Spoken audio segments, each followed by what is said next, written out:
if it's a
And we are live. Hello, everybody. Yo. Welcome back to this week's episode of Dicecream Sandwich. I'm your Dungeon Master, Jordy Rose. Just wanted to thank you guys for coming in this week.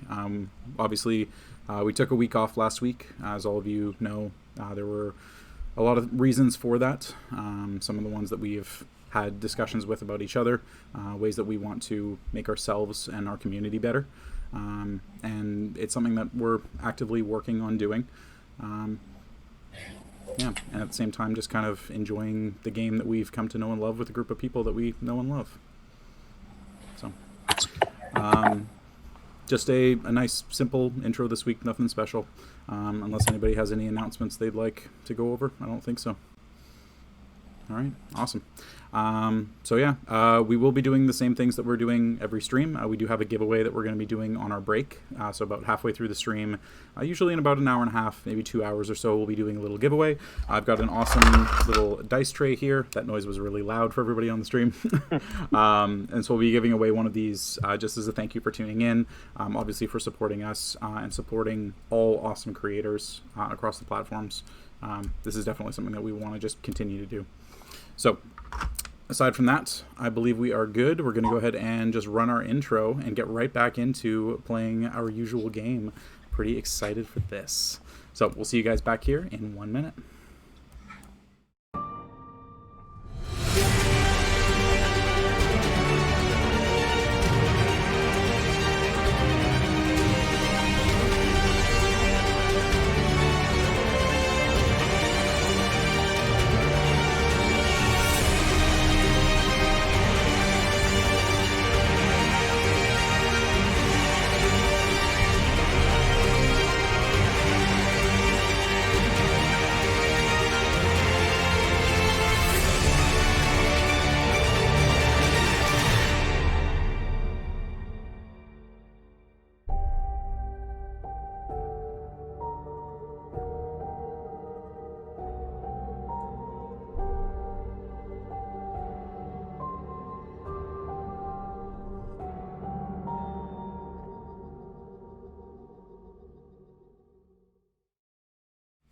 And we are back. So, last we left off, the party having made their way heading east from the city of Waterdeep, down the most commonly traveled trade road heading south, first off towards the city of Secomber, and eventually along the road there was an encounter. Nothing drastic happened, but over the course of one of the evenings and looking around and recognizing that there was a bounty that had been placed in Waterdeep for a series of orcs, specifically an orc war band and being led by an orc war chieftain, an orc warlord, I should say.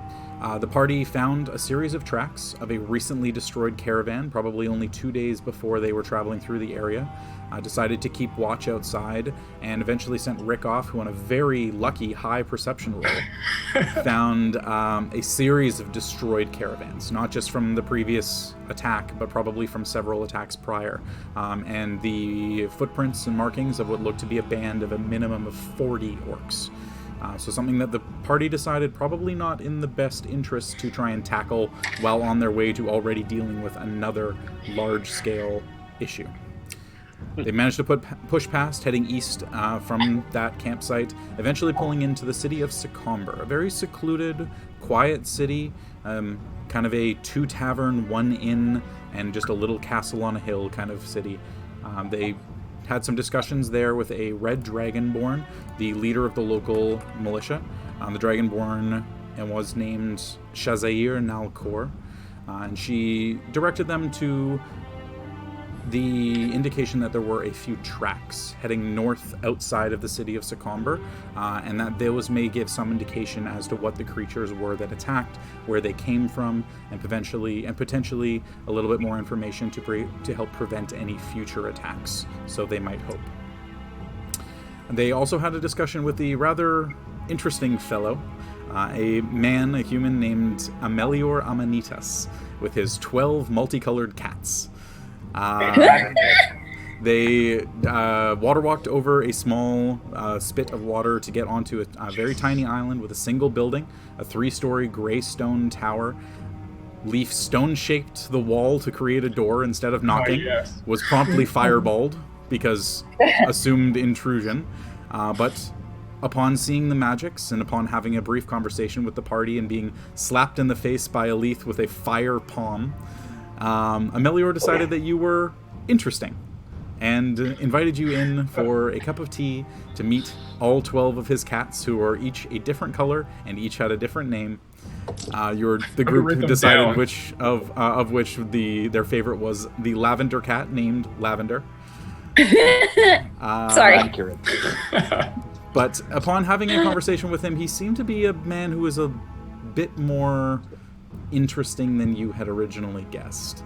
Definitely a kook, living up to some of the legend and some of the word of mouth that you had heard from a few different people. But eventually, he shooed you out of his house to go carry on with his shopping and a few duties that he had to get done for the day in the city proper.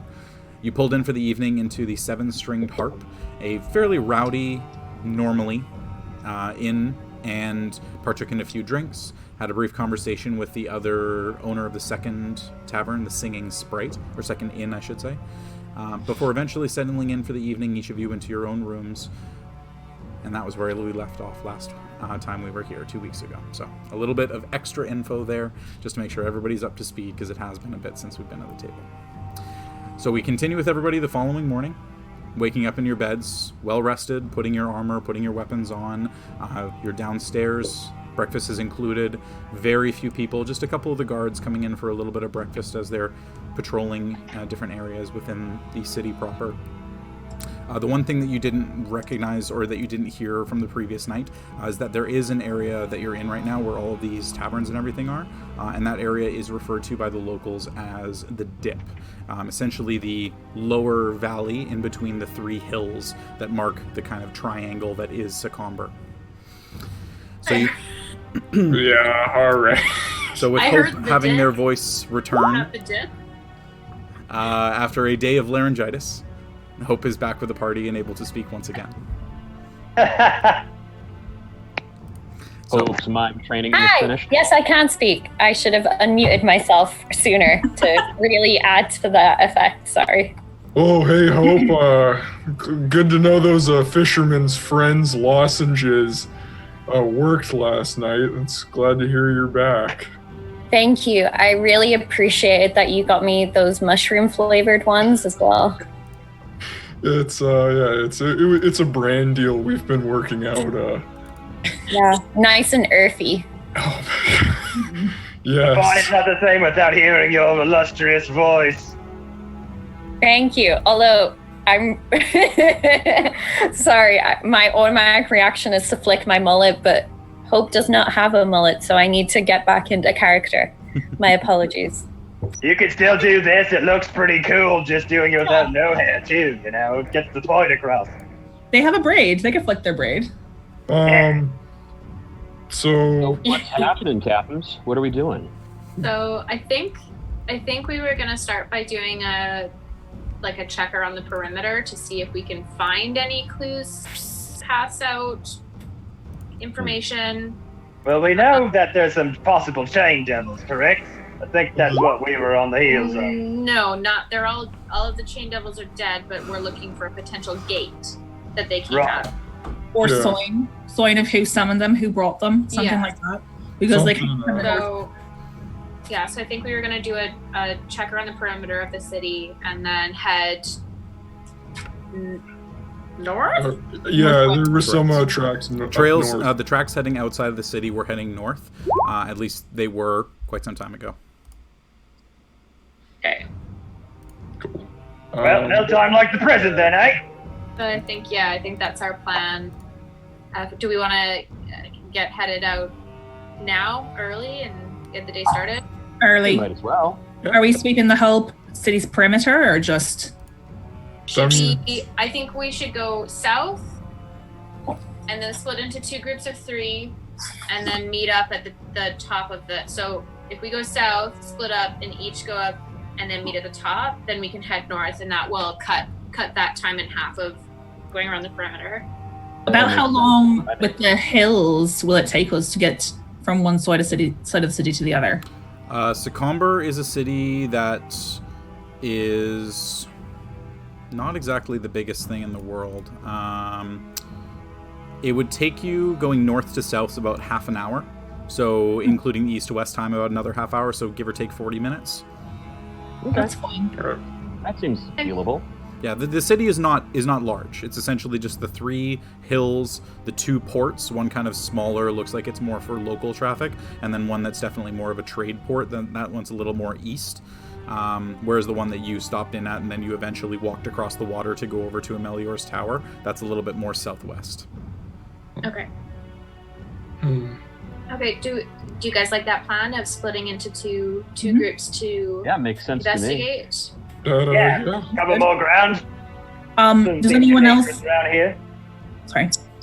Does anyone else have tracking abilities or spent enough time in nature to kind of recognize signs? Because then we should probably do me in one group and them in the other. I mean, I'm reasonably perceptive, but I'm good at investigating things. I'm not necessarily good at perceiving them. Sorry, just a metagaming. Jordy, it's like a nature check when we look for sort of signs and spoor and that sort of thing. It depends on right? what you're looking for. If you're looking for tracks, it's usually a survival check, a nature-based check, so a wisdom-based check. Sorry, If you're just actively looking for things that look out of the ordinary, perception. It really depends on what you're looking for. Okay, I mean, I'm all right with, survival stuff living out in the forest, so yeah, I can take a bit of a look. So at least maybe you and me in one group, because I can perceive good and you can nature good. That makes sense, yeah. Absolutely. Okay.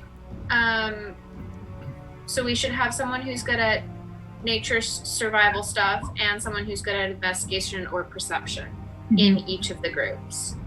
I'm actually both. I'm pretty high perception, and then that's actually better than my tracking by a little. No, sorry, they're equal. If I were to put a number on them, it would be 9. You're feeling equally confident about both those skills. I actually think that we should split you and the doctor up. I think the doctor and Leif, and then Elethe, because you're quite good at both of those things. That the doctor and Leif can kind of combine, be good at. I'll get on his shoulders. I was gonna say I love it. Really want a sketch of that. I'll work on it later. Yes, get on it. President Artist Jesse Shaw. May I interject and just say that I really want to do this perimeter check in the group that Les is in. I don't feel like I've spoken enough with Les yet, so I kind of just want to check in with him. I hope that's okay with you, Leif. Totally makes sense. Aluura, you want to come with us? For sure. Cool. So you'll want to take east or west?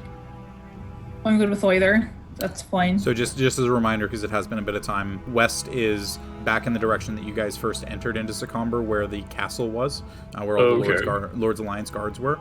East is the direction that none of you have been before. You just saw a very large hill with a lot of human-style houses, freestanding structures, whereas the northern side, the North Hill, that was where the halflings were building their houses into the side of the large hill. Cool. So, Okay. Leif, maybe you should take the east, because we haven't had a chance to scope it so well yet. That sounds good. So should we split up? Should it be myself, Hope, and Les, and then the three of yous, Aluura, the Doc, and Leif? Yeah. That sounds like a plan. So, yeah, we'll all walk together to the very southmost tip of the city, and then split off. Sounds good. Ready? Cool. Okay.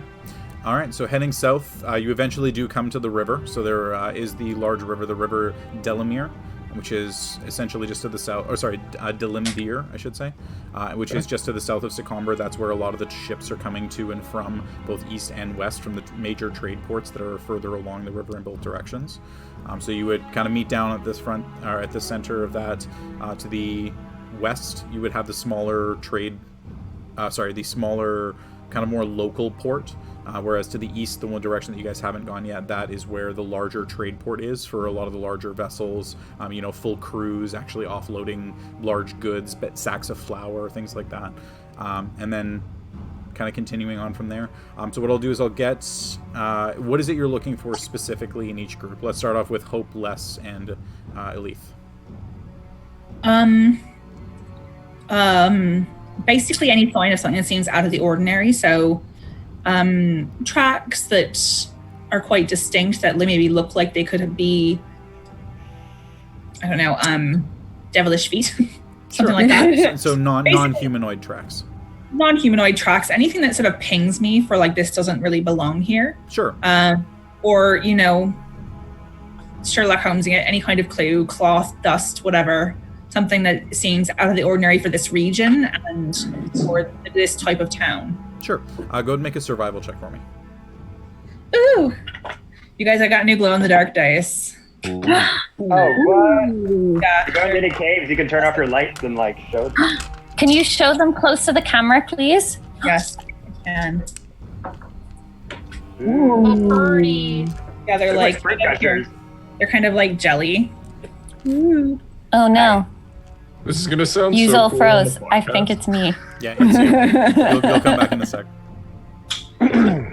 Okay, survival check. This is an inaugural roll with this dice. My internet connection is unstable. Good luck. That's going to be 24. 24. Nice. You head south, eventually finding your way to the water, pulling east, following along the main road, kind of stepping off of it a little bit. There are a few floodlands, where the river does tend to overflow a little bit. Most of the houses are built kind of on one side of the street, and then the other side has been barricaded off with bags of sand and things like that. Pushing a little bit further west, you eventually come to the second port. Kind of giving a brief glance over everybody, everything looks like a small but bustling hub of commerce. Different ships are offloading different goods. Merchants are bickering amongst each other over prices. You can see some of them are trying to barter different things off of the ships. Eventually heading further west, you come up to the large hill with all the human houses, all the freestanding structures. Looking around, the tracks are all humanoid. Nothing really particularly sticks out to you. Over the course of 40 minutes, you eventually just find yourself heading north and eventually meeting up with everybody on the far side of the northern hill. And that's about it. Okay. All right. During that time, Hope, you said you wanted to have a conversation with Les? Yeah. So, old friend. Oh, hello. Hello. I just wanted to take some time to say that I really appreciate having you around again. I feel like together, like this group together, we make each other better, and I've missed you. Oh, I've missed you too. It was very exciting to hear all of the crazy adventures that you and Leif got up to, all the fight clubs and everything. I mean, as we know, you are one of the stronger fighters in the group, if I must say so myself. Just putting it out there. There's a lot of times when you and I were trying to scuffle, and I immediately regretted it after the fact. So I'm glad you put that newfound strength to some good use. I definitely could have used some of that excitement over this past year, but oh well. Yeah. Have you been able to kind of utilize those skills that you have in the time apart? Not really. Occasional bar fight may have occurred through me and my shipmates, but couldn't really find anything very exciting in Baldur's Gate. I mean, whoever held those keys, I never met that person. Yeah. I was spending more of my time trying to figure out how to get back home, which apparently is very, very hard. Oh. Yeah, I was curious about that because I kind of wasn't expecting you to be where you were. Neither was I. But here we are. I'm wearing a coat, I have pants on. It's a new day. It's a new It's a new lesson. I don't know if I'm extremely new. I mean, I did learn some things while I was in Baldur's Gate, having to acclimatize and, you know, especially after all the time that we all spent together taking those life lessons and trying to grow as a Triton and get over some of the hurdles personally that you helped me with many a times over our trip, over those very immature reactions I may have. How is the horse doing? Thank you. I really appreciate that. And I put my hand on like Les's shoulder. I think I kind of probably have to reach up a little high to do that and kind of give it like a really like friendly squeeze and just like, Cinnamon's doing well, and I'm really proud of you, friend. Really proud of where you've been and where you're going. And maybe if we get the opportunity to soon, perhaps you should join me in one of those pits. I think you'd have a lot of fun with them. Yes, please. Can we do that? Can we please do that? I feel like we'd make a beautiful team together, like a great tag team. Yes.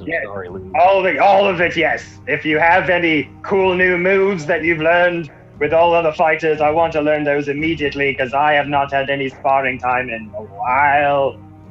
Absolutely. Although I kind of feel like we're slacking off a bit while Elethe does all of the work, so maybe we should check up on how she's doing. With like a magnifying glass, looking at all the ground. No, you're literally just like going down on the ground and just like hood pulled up over your head. You're essentially the basset hound, just on the ground, like trying to sniff out everything, trying to figure it out. I walk over to Elethe, following Hope, and be like, "Hey, what's the good word? You found anything?" I don't think anything juicy to find, honestly. I think we'll have to wait till we get to the north gate and get out into, you know, the woods or wherever the land to see if we can find anything. I think this you is. didn't find any scraps of like ritualistic spells or anything along the way? I feel like that would have caught my attention and it didn't. So I think we can safely say no. All right. I didn't really expect too much, but it's always good. This way we've ticked it off. We know what isn't here in this city, but I think, you know, you guys, my brain just shorted trying to make a sentence. I'm done. It's all good. So first week back, we're allowed to be a little off. All right, so we'll jump over to the other group, Aluura, Leif, and the Doctor. So for you guys, what is it exactly that you're looking for heading southwest and then eventually up to the northwest? We're kind of near the city gates, yeah, essentially? The city doesn't have gates per se. It's more so just an open road. You're kind of heading south towards the small, like just like the local port for the small fishing ships and things like that. And then you'll eventually be heading north, and that'll take you in front of the castle. The Lord's Keep. Yes. You go ahead. Oh, I was just gonna. Well, I guess I'll look up to the Doctor, who's currently. Are we riding piggyback right now? What's I think that's all fine. right. Hey, do you think you could get Rick to maybe scoot around up there? I mean, I know Amelior said there were some sort of like flying scouts. I don't know if there's anything still kicking around, but like. You got it. So I'm gonna have Rick kind of fly up and towards the north more, I would say. Sure. And I want him to keep an eye out for anything that might be, you know, watching the town, but also knowing that the creatures that attack were very fire-based. I would like him to keep an eye on the tree line and see if anything is scorched. Okay. Good call. All right, go and make a perception check for Rick, and then for you guys traveling, I'll get one of you to make a survival check as well for anything on the ground. I can. I'll get Leif to do that, but I would also like to be looking out for Thieves' Cant. Any information Sure. Make an investigation check for that. Okay. I got an 18. I'm gonna use Dicecream. Oh, Dicecream die. Dicecream, take that. Natural 1. What am I looking for? What's my stat again, Jordy? Perception? Perception for Rick. Okay, just straight perception, yeah? Yeah. Rico. 16. 16? Okay. So 16, 18, Aluura? 28. 28. What did you roll? I rolled a 19. Damn, nicely done. Yeah. That's That's my right. first roll with this dice, too. Yeah. So we'll start off with Rick. Rick spending the amount of time, the 40 minutes or so that it takes you guys to head southwest, coming around the side of the Lord's Keep and eventually meeting up with the rest of the group. Nothing looks out of the ordinary. And specifically Rick being an invisible imp, looking for signs of invisibility. Nothing seems to really strike. There's no pockets of loose color or like distortions in the air. Everything appears to be normal from his view as best he can tell. Cool. Leif, for you, looking at the ground, looking for any tracks. You see the regular heavy footfalls of all of the Alliance troops. You see the metal impacts against the ground, a lot of spear impacts against the ground, probably from just being planted in the slightly wet earth. Making your way north, nothing really looks out of the ordinary for you. And Aluura, with every single possible every single possible sign, fence post, little scrap of wood on the ground that you see, not a single piece of thieves' camp the whole way. Everything is pretty normal in the city proper. Hey, Jordy, just while we're walking, can I, as the doc, also do a check? Sure, Rick was doing it from the air, so I'll let you make a perception check as well. Yeah. I would just like to do a check for, like, any suspicious behavior I might notice. Sure. Let's do an insight check in that case. Okay. Would this be, like, would you alert Leif at any point to this so he could cast guidance? Or you're like, that guy's looking weird? Or is this just, like, a general thing? This is more of a general thing. Okay. Yeah. Just wanted to check. Okay. It's 15, Jordy. 15? The Alliance troops are pretty bored. You can tell some of them are a little bit, not rattled, but just kind of impatient. Like, they were dispatched here with the expectation that there was going to be another attack. It's been a couple of weeks. Nothing's happened, right? They're waiting for something to show up. These are the ones who are more prepared for war, being brought into an area that is the definition of boringly peaceful, right? And so for them, they're just actively bored, looking for stuff to do. You can see a little bit of growing frustration, but it gets quelled as different officers end up coming out of the keep, of the Lord's Keep. Other than that, nothing really. Like, the citizens are a little on the scared side, but they feel better because there are the Alliance troops there to help out if anything does happen. Everybody looks pretty much in the ordinary. Cool. All right. So we meet up with them? Yeah, so after a good 45 minutes or so, you guys heading southwest, them heading southeast, and eventually meeting back in the middle. You find yourselves on the top of the tallest hill, and a lot of the houses that are built into the side of it, you see that there are a couple of halflings, a couple of kids here and there, a few parents kind of chasing the kids down, getting them back inside the houses and things like that. It looks like the exact scene out of the Shire. Yes. Do we know if it's rude to walk on top of people's houses? Oh, everybody else is doing it. Okay. Yeah, okay. there are roads that you're are on the top of the biggest hill. I'm like, are we? Oh no, yeah. So there are roads that are cut into the hill. Like, clearly they're walking paths and trails, Yeah. and you're essentially just Okay. following those, and they're kind of weaving between the different houses, Okay. and eventually up to the top. And then there's a fairly large, fairly straight one that goes down the backside, and it looks like it's the path that does head north. The thing that you do notice now that you're on top of this hill, because you haven't really been in this direction yet, is looking further north, and specifically a little bit to the northeast. You see a massive expanse of forest. Probably a couple of days travel away, but Leif, you know this very well. You know this is the High Forest. Kind of point over, see if you squint, and you look over there. That was right over there is where I grew up. Me and Hope were there last year. It was pretty cool. Really? That's so exciting. I think, once we're done getting as much information and hopefully dispatching some people, I mean, I wouldn't mind going back through your home on our way back.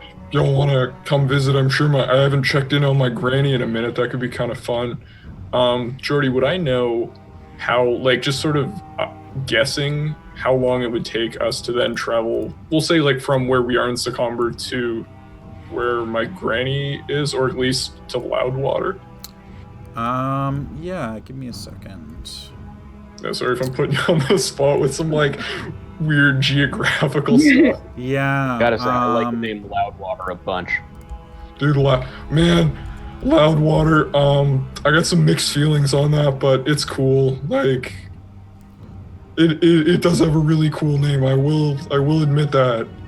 Everything here is pretty much like, it's kind of named pretty plainly. There's got the High Forest, Loudwater. It's pretty, you know. So Loudwater isn't, so because of the direction that you're coming, Loudwater is substantially more east. You would need to cross over the Delambir River, where it cuts north towards the High Forest, and eventually becomes what's known as Unicorn Run, which is kind of the runoff from the glacier that's inside the High Forest. So you would have to cross over that branch of the Delambir River, and then head further northeast, more like east than north, and that would eventually lead you to Loudwater. You figure it would probably take you, because you're going a little bit off trail, 7 days. Oh, like the ring.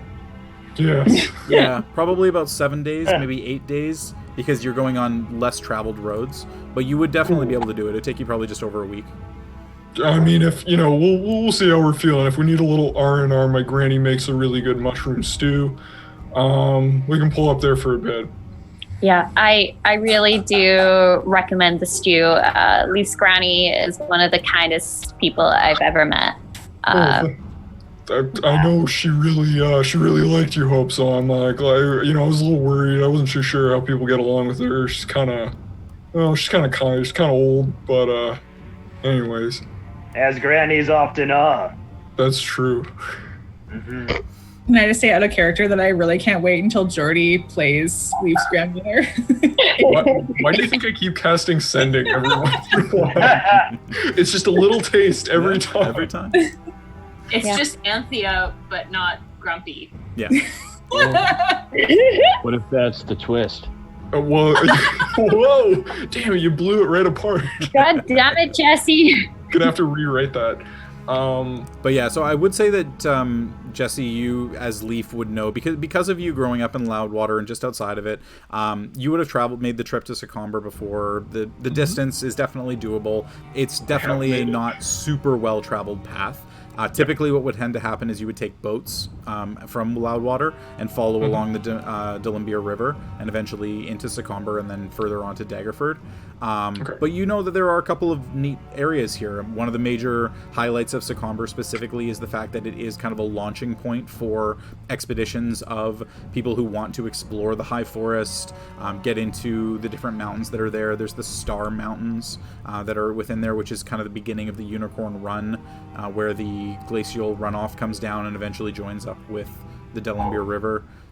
There are definitely some nice places, but it's something that, for the most part, the High Forest is very, very unexplored because it is a massive area that is incredibly easy to get lost in. There are really only two major landmarks, which are the mountain peaks that rise above it, and they're only visible in a couple of places. It's something that the people who tend to go fairly deep into that are very seasoned adventurers. With Like these level seasons, when you think like there a was good piece of chicken. Yes. Anyways, but you know, we can get to that if y'all want to. Anyways, speaking of my granny, so there's a bunch of halflings running around, right? Yes, there are. The northern side of the village tends to be mostly made up of halflings. Cool. What? And everyone's just kind of staying to themselves. Nothing. Yeah, I mean, they're friendly to each other. Obviously, neighbors are saying hello in the morning. Different groups of people are going off to tend to different farms. You see a couple of people heading over and milking a few goats and things like that. It looks like it's just a fairly small little farming village. Yeah. Jordy, does it look like, considering what time it is, are they having a second breakfast? No, it is still too early for second breakfast. Oh man. I was really hoping we could get in on one of those. Can we start kind of sleuthing I think we around should up here. Start moving. Yeah. All right. So you've got that one major kind of road. You can tell it's probably some kind of like a path for different animals and things lugging up objects up the hill out of the farms. So you're able to follow that down easily enough, passing by a couple of different donkeys that are pulling carts and things like that. And the halflings just kind of smile and nod at you. A couple of them give quizzical looks because you're not dressed with any regalia of the Lord's Alliance, but you know, you're there, you're being friendly to people. Obviously the Alliance troops aren't bothering you, so they see you kind of as just additional reinforcements. Nothing out of the ordinary. Any halfling, I'll be like greeting, saying like good morning, but in halfling, trying to be very jovial. And you get a couple of people who just kind of stare at you and like in complete surprise, and then eventually their manners come to them and they wish you good morning back. There is one specific one, kind of an older guy who's just pulling a donkey and kind of like forcing it to come up the hill, and you kind of say it to the back of his head and he just kind of gruffly over his shoulder just good morning, and then turns around and looks at you and like as if he was expecting a halfling of some kind, and all of a sudden there's this massive furbolg in front of him. I would start helping him push the cart up. Push the donkey. Yeah, can I push it like one-handed? He just kind of like starts doing that, but the donkey is very old, so you kind of like start to help a little bit, and so the donkey like starts to get its legs under it, and then I'll just get Hope, just make an athletics check for me really quick. Oh no. Oh god. This is gonna be the thing you push. This is one of those things where you don't want it to be too high. Are we on the like? Is the donkey climbing to the top of the hill, and is there like an intense downhill after? No. Okay, good. Just want to make sure we weren't. Did you say athletics check, Jordy, Yeah, or strength check? Athletics. An 8. 8? Okay. It's enough to like start to get the donkey to move a little bit. The cart is a little on the heavy side, so you kind of just only offering one hand probably helps. 2 hands, you might have probably been a little bit too strong and like shoved the cart into the back of the donkey by accident. But just kind of leaning on it a little, it does eventually start to get its feet under it, and the man just kind of gruffly just gives you a nod and then turns on his way and starts just hucking the cart up the hill. Cool. All right. So these demon fellas were spotted from the northeast, right? Yeah, like mostly north, just a little bit to the east, kind of just in a bit of a gap between where the halfling farms tend to be, and then kind of like a larger area that just isn't really cultivated in many ways. It seems like most of the damage was done there, and you still do see a couple of remnants of it. You know, at this point it was several weeks ago, so things have started to grow over again, grass is starting to grow, but you do notice that there are specifically a lot of bushes and shrubs that have been like cut in half. Part of them is missing, and new buds are starting to bloom on them. So finding the area of the fight is pretty easy. It's more a matter of finding any evidence leading away from the fight. That's where the difficulty is going to be. Yeah. So shall we head to that fight place? Yeah, it seems sort of continue on there. Okay. So yeah, make your way over easily enough. You're able to find that one. Even if you have to stop and ask a couple of people, just kind of point and you see them get like a little upset. You can definitely tell that there were some lives lost, both on the villager side and on the Lord's Alliance side.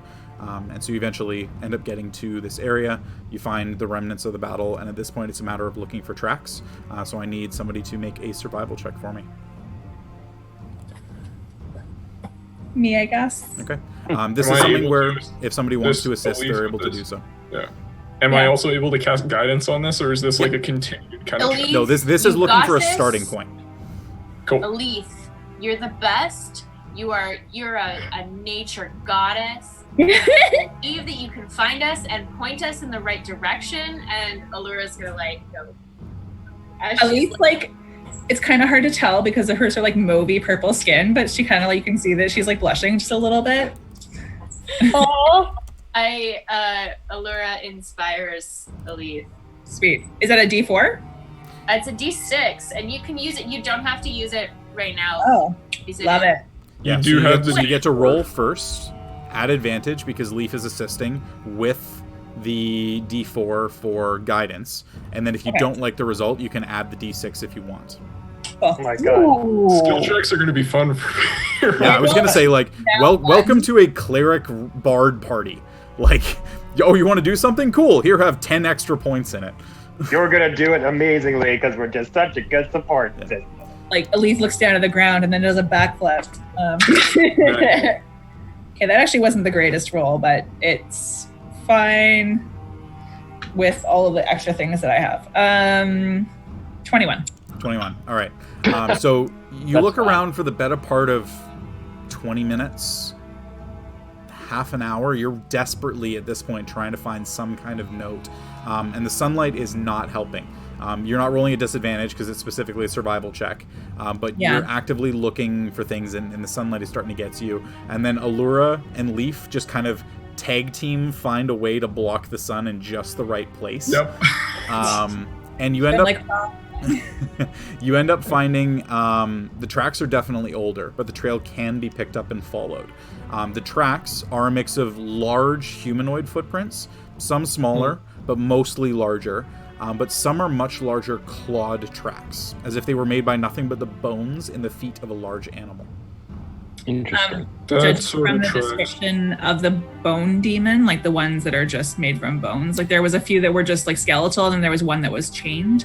Does that look like what it could be to me? It would make sense. You see kind of 3 large claw imprints, and that specifically is what takes your attention, because it looks as if somebody was trying to garden something at first glance, but then kind of realizing that that's actually just the sharpened claw imprints that are pulling the earth up from underneath, like as if a 3-pronged rake would pull the earth up.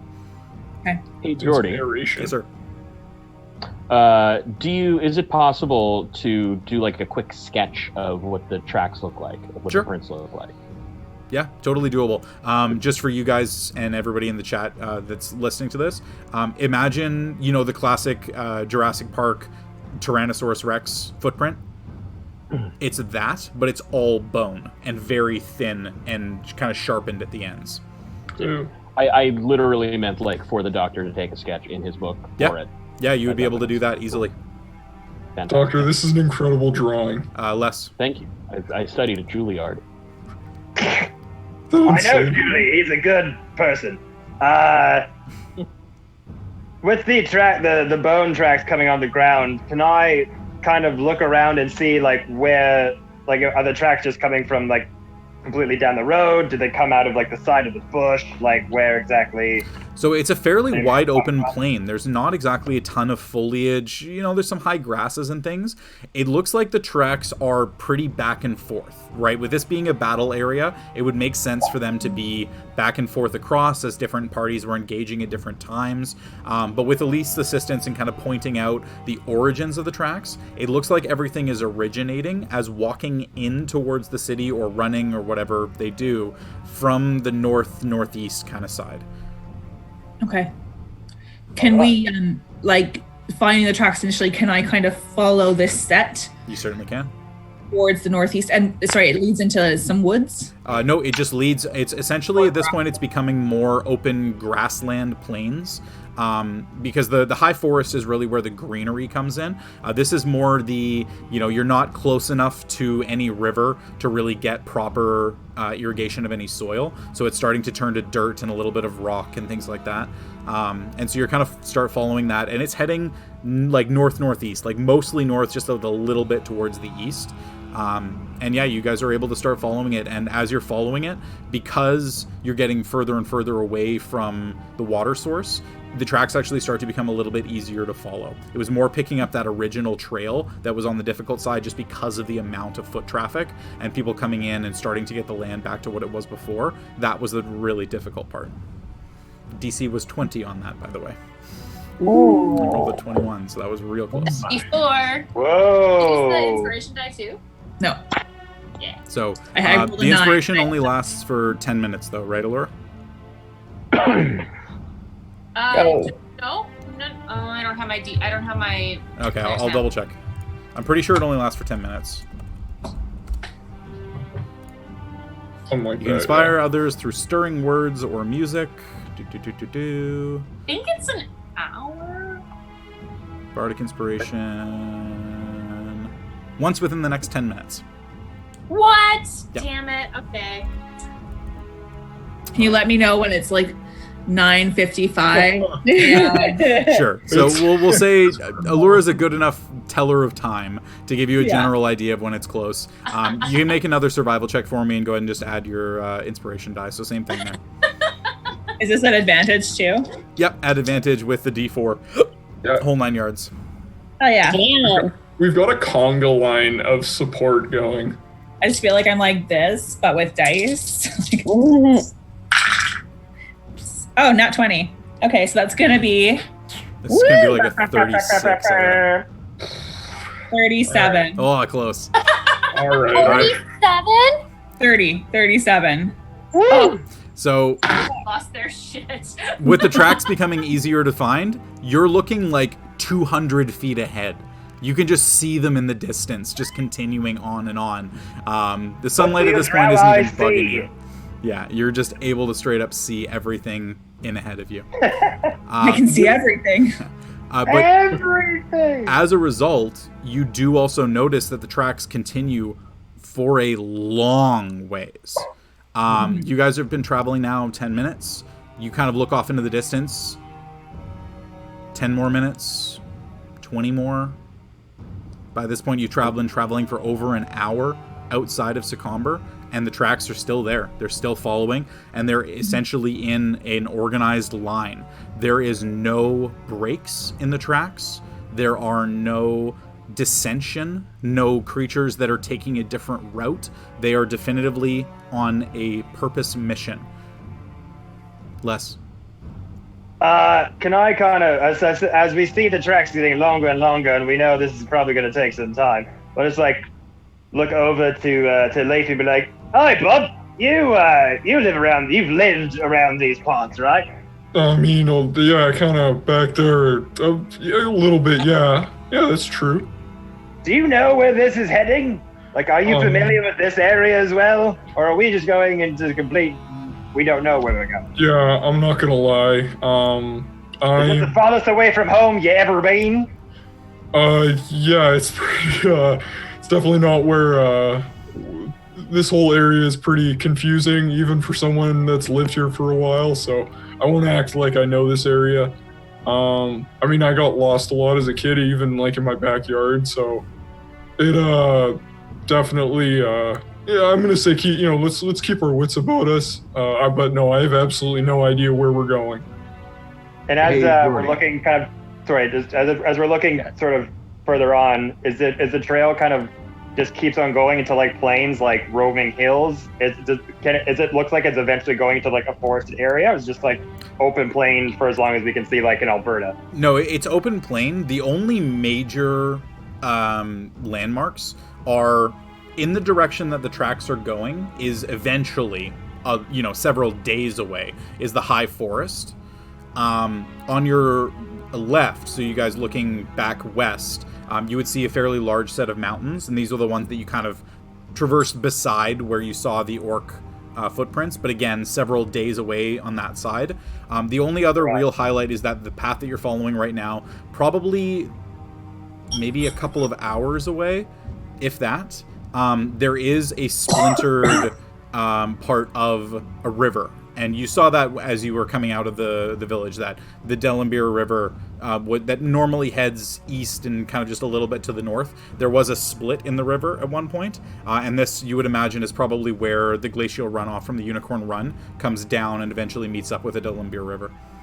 Aluura legit wants to run with unicorns. So. Yeah. Hey, Jordy. Yes, sir. Knowing what the path looks like, can I have Rick fly up and just see if he can get a bead on how far it goes? Sure. Oh.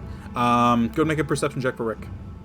All right. Is this gonna be one of those things where like Rick flies up and like while we're walking we don't see any pattern, but he flies up and there's like a big thing that says like Ligma or something?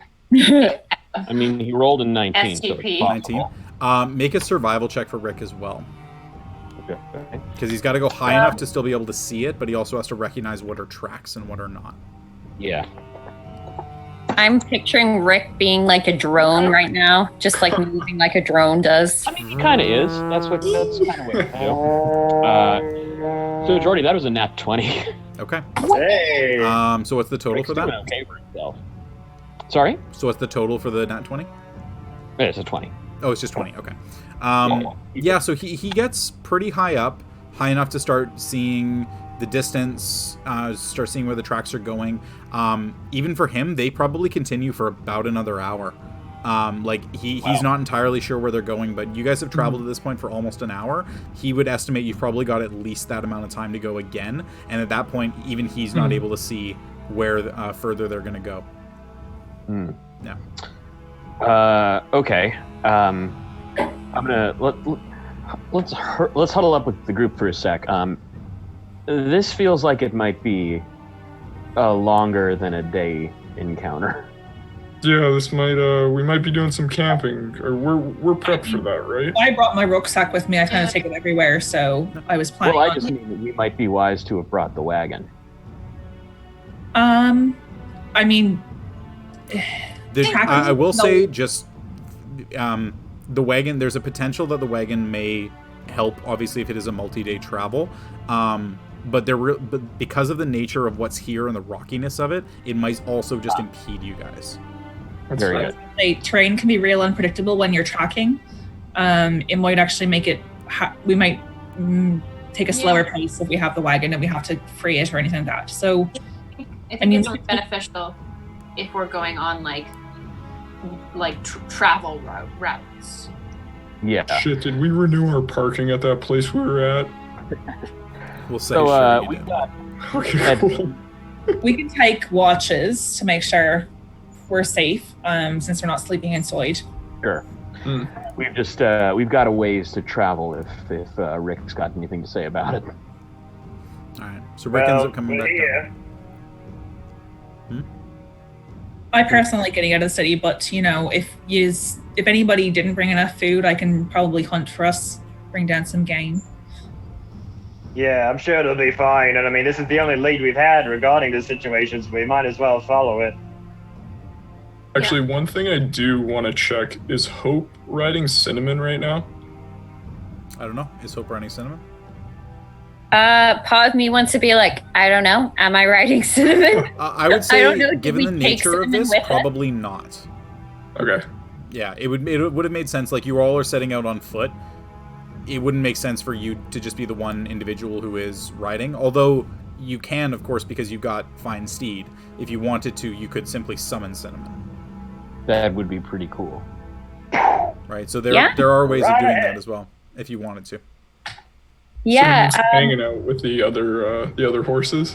You could scout ahead. Yeah, it'll take me a little bit of time, but I can get Cinnamon here, and I don't know if that would perhaps help make everything more comfortable, or just to have, if that would help, Doctor, if you wanted Cinnamon to carry your bag, for instance. Oh no, I'm fine. I just think it's a ways. We can, maybe let's reassess, see where we are in, an hour and a bit, and go from there. How about? Jordy. Yes, sir. Given my background and the fact that I've traveled these lands a fair bit, would I have any idea of any settlements or anything in the direction we're going in? Only major things are the expeditions that are usually launched from Secomber and heading up into the southern part of the High Forest. Settlements? I see. No. There aren't So we're really just any diving nomadic headlong tribes. into There High aren't really any tradespeople of any kind. Whatever is up here and whatever this is leading to, there isn't any indication that it's an actual settlement of any kind. Cool. Perfect. Thank you. Okay. Let's keep going, guys. Let's keep moving. All right. Let's keep So rolling down the river. Following Elethe's path that she is leading everybody on, with Rick overhead, verifying that everything in the direction that you guys are moving is correct. You end up traveling for a better part of another 45 minutes or so, and then you kind of crest over the top of a very, very low, kind of brown, grassy hill, and you do eventually see something that breaks the horizon. And you see that there is a very small wooded grove. It's fairly near to where the river is, give or take another 15-20 minutes, almost due east from where you are, kind of cutting off to the side. It had just been cut off by all of the hills that were up ahead of you. And the tracks that you're following do start to lead you towards that wooded grove. By this point, you're probably about 10 minutes outside of it. Are the tracks leading towards the grove? They do. They cut east towards the grove. Okay, But it's the first real deviation that you're seeing, where it's no longer kind of a straight or like arcing line. It is a definitive hard cut. Okay, as we approach, I'm guessing we can't really get cover because we're kind of in a grassland and it's towards, so anyone who might be in there will see us coming, but I'll be as sort of careful and as observant as I can as we approach, like just sort of being like, let's all keep a sharp eye out because it would be easy for someone to hide in there and watch us approach and get the jump on us. They keep on devils. Can Rick jut forward invisible-like and see if there's anyone in the grove? Sure. So the grove is fairly large. You're looking at, probably close to 300 feet, give or take. It's fairly circular. It kind of like opens up a little bit and then kind of closes off again. You'd imagine that there's probably some kind of underwater drainage that would come off of the... almost like an arena, you might say. It's possible, yeah. Elethe? Does it seem like, judging that this is sort of like all grassland and then there's this sort of like grove of trees, that there's anything unnatural or arcane about its presence? Or does it just... It's pretty natural from the outset. Like, it's not exactly uncommon for just groves of trees to occur. Usually when there's kind of like a dip in the land where some of the water that would run off of one of the glacial cuts would be able to eventually make its way and start growing different things. The grassland just seems to be a lack of any irrigation type, right? And with rolling hills, it kind of makes sense that the closer you get to water, the more that there tends to be this these sources of greenery. Okay. I'm just picturing Jordy studying grassland geology in preparation for this session, and I'm really enjoying it. Yeah. May I be taking up the tail of the group and just kind of being like on guard, kind of like ready, like have my great sword out and kind of like almost like walking backwards just to defend us from the back just in case. Sure. I mean, the nice thing about this really is because although there are definitely the hills that kind of block line of sight in a few directions, there isn't really a way for anything to sneak up on you particularly. So you're in just like a really wide open area, low cut, kind of straw grassy hills. It's just very boring and plain, the exception being these tracks that are leading now, and this is the thing that I do want to make obviously clear. The tracks were leading towards Secomber. The tracks that you're following, none of them appear to be leading back towards this grove. Yeah. You're tracing them to an origin point. You're not following tracks that are going somewhere. You're finding where they originated from. Yeah. Jordy, I'm just being super careful. Yeah. Sorry. On that note, can I on my map, because I assume we've got like some paper maps of the region, yeah? You've got a rough idea of it, but there isn't really any maps of this area, particularly because it's essentially get to the high forest, which you can see. There isn't really anything of note. I just mean I wanted to mark where this grove was on our map. Oh, sure. Yeah, you guys were given a small map from when you were in Waterdeep, so you would be able to mark off where that grove is on the map. Collecting evidence. Yeah, sounds good. Yeah. So yeah, so you, by this point you're about 5 minutes or so outside of the grove. Elethe, go ahead and make just a quick perception check for me. Because you said you were looking for stuff. Yeah, I'm keeping a close watch out. I wasn't sure if that was like a passive thing kicking in. I was like, Fuck. 2, so 11. 11, okay. The grove is fairly large. There's quite a few trees. You would guess probably at least a few dozen, maybe closing in on 100. A couple of shrubs, low brush pieces, definitely getting a little bit more on the lush side. The grass is starting to turn a little bit more green here. And you are getting closer and closer to the river, so it does make sense for all of that to be there. Yeah. Can I make a look for any type of bone shards on the ground or anything nearby? Sure, make an investigation check.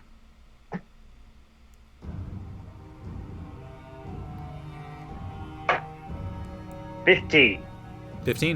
Looking on the ground, trying to find or following the footprints that are there that are pretty clear. You don't find any bone imprints of any kind. You notice there are a couple of drag marks on the ground, like something was being dragged, but a very sharp item, maybe like a sword or a scythe of some kind that was being pulled through the ground. That's about it. Okay. Let's go, guys. Let's See what's Alrighty. Doc, are you getting any sort of like sense of any magic around here at all? Does it feel fuzzy, Jordy? To you, looking at this, not even remotely. So we'll just keep following the tracks and follow them into the grove, I guess. Okay. All right. Can I have Rick buzz into the grove first and just like set up perch on a tree? Sure. Easy enough to do. He kind of goes in and goes inside for. Let me just see here.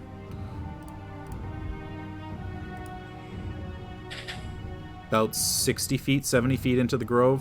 He figures he's probably at about a midpoint. There's a fairly tall tree there he's able to perch up on top of. Cool. And he reports back that the only thing that he notices that you guys can't see yet is there's just a fairly large rock outcropping that's just inside the grove. You know, standing probably maybe 6-8 feet out of the ground. Maybe just like a couple of large stones or like a single piece of stone that just seems to be there. Guys, there's rocks.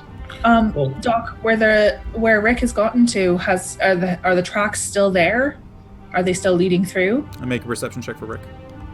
Yeah. That's a 14. 14. Tracks do appear to still be there. Cool. Like they're not stopping, they're still going past where he is. Yeah, so with the tree that he's perched up on top of, he kind of followed the tracks into the ground and then eventually kind of realized he's in the middle point and perched up on top of one of the trees. That's fine. I just wanted to know that they weren't. Hope. Doctor, does Rick think that the rock looks unnatural? Like, was it placed there, or does it look like it could just be part of the natural landscape? You're asking, like, what if it wasn't a rock? Or just like a magic rock? Like a rock lobster? Oh my god. I mean, we could ask Rick, but I imagine we could also look. Yeah, we're gonna be in there pretty quickly. Rick's, you know, he's good. He's recon. Yeah. Like you guys will be able to push towards the middle of the grove. It'll probably take you about maybe 10 minutes or so, if that. All right. Yeah. Okay. So you start Let's pushing do in it. towards the middle of the grove. What I can get you to do at this point, because you're starting to notice that the tracks are starting to override each other a little bit here, and obviously stepping around the bushes and everything like that, it makes sense for each of them to make their way separately. You do eventually make your way towards the center of the grove. You do see the rock up ahead that Rick was talking about, and you push up towards the side of that. And Elethe, with your survival check from earlier, and I'll say just with the general ability that you have at surviving or at survival checks, My natural or my terrain. yeah, you click in there. yeah, you kind of looking at the Never rock, get those. looking at the ground, you noticing that the tracks first appear inside this grove. Oh. There Oh, don't like, appear to be any other tracks that you can see that are of that same type that appear anywhere else. Do they look like they're originating from the rock, or if there's two between them or anything like that? Make a survival check. Hey, Leif, what do you think? Can you help? Yeah, no, I'm more than happy to, and I'll kind of scoot over and cast guidance. Okay. And I'll rub my hands together and say, "All right, let's do this."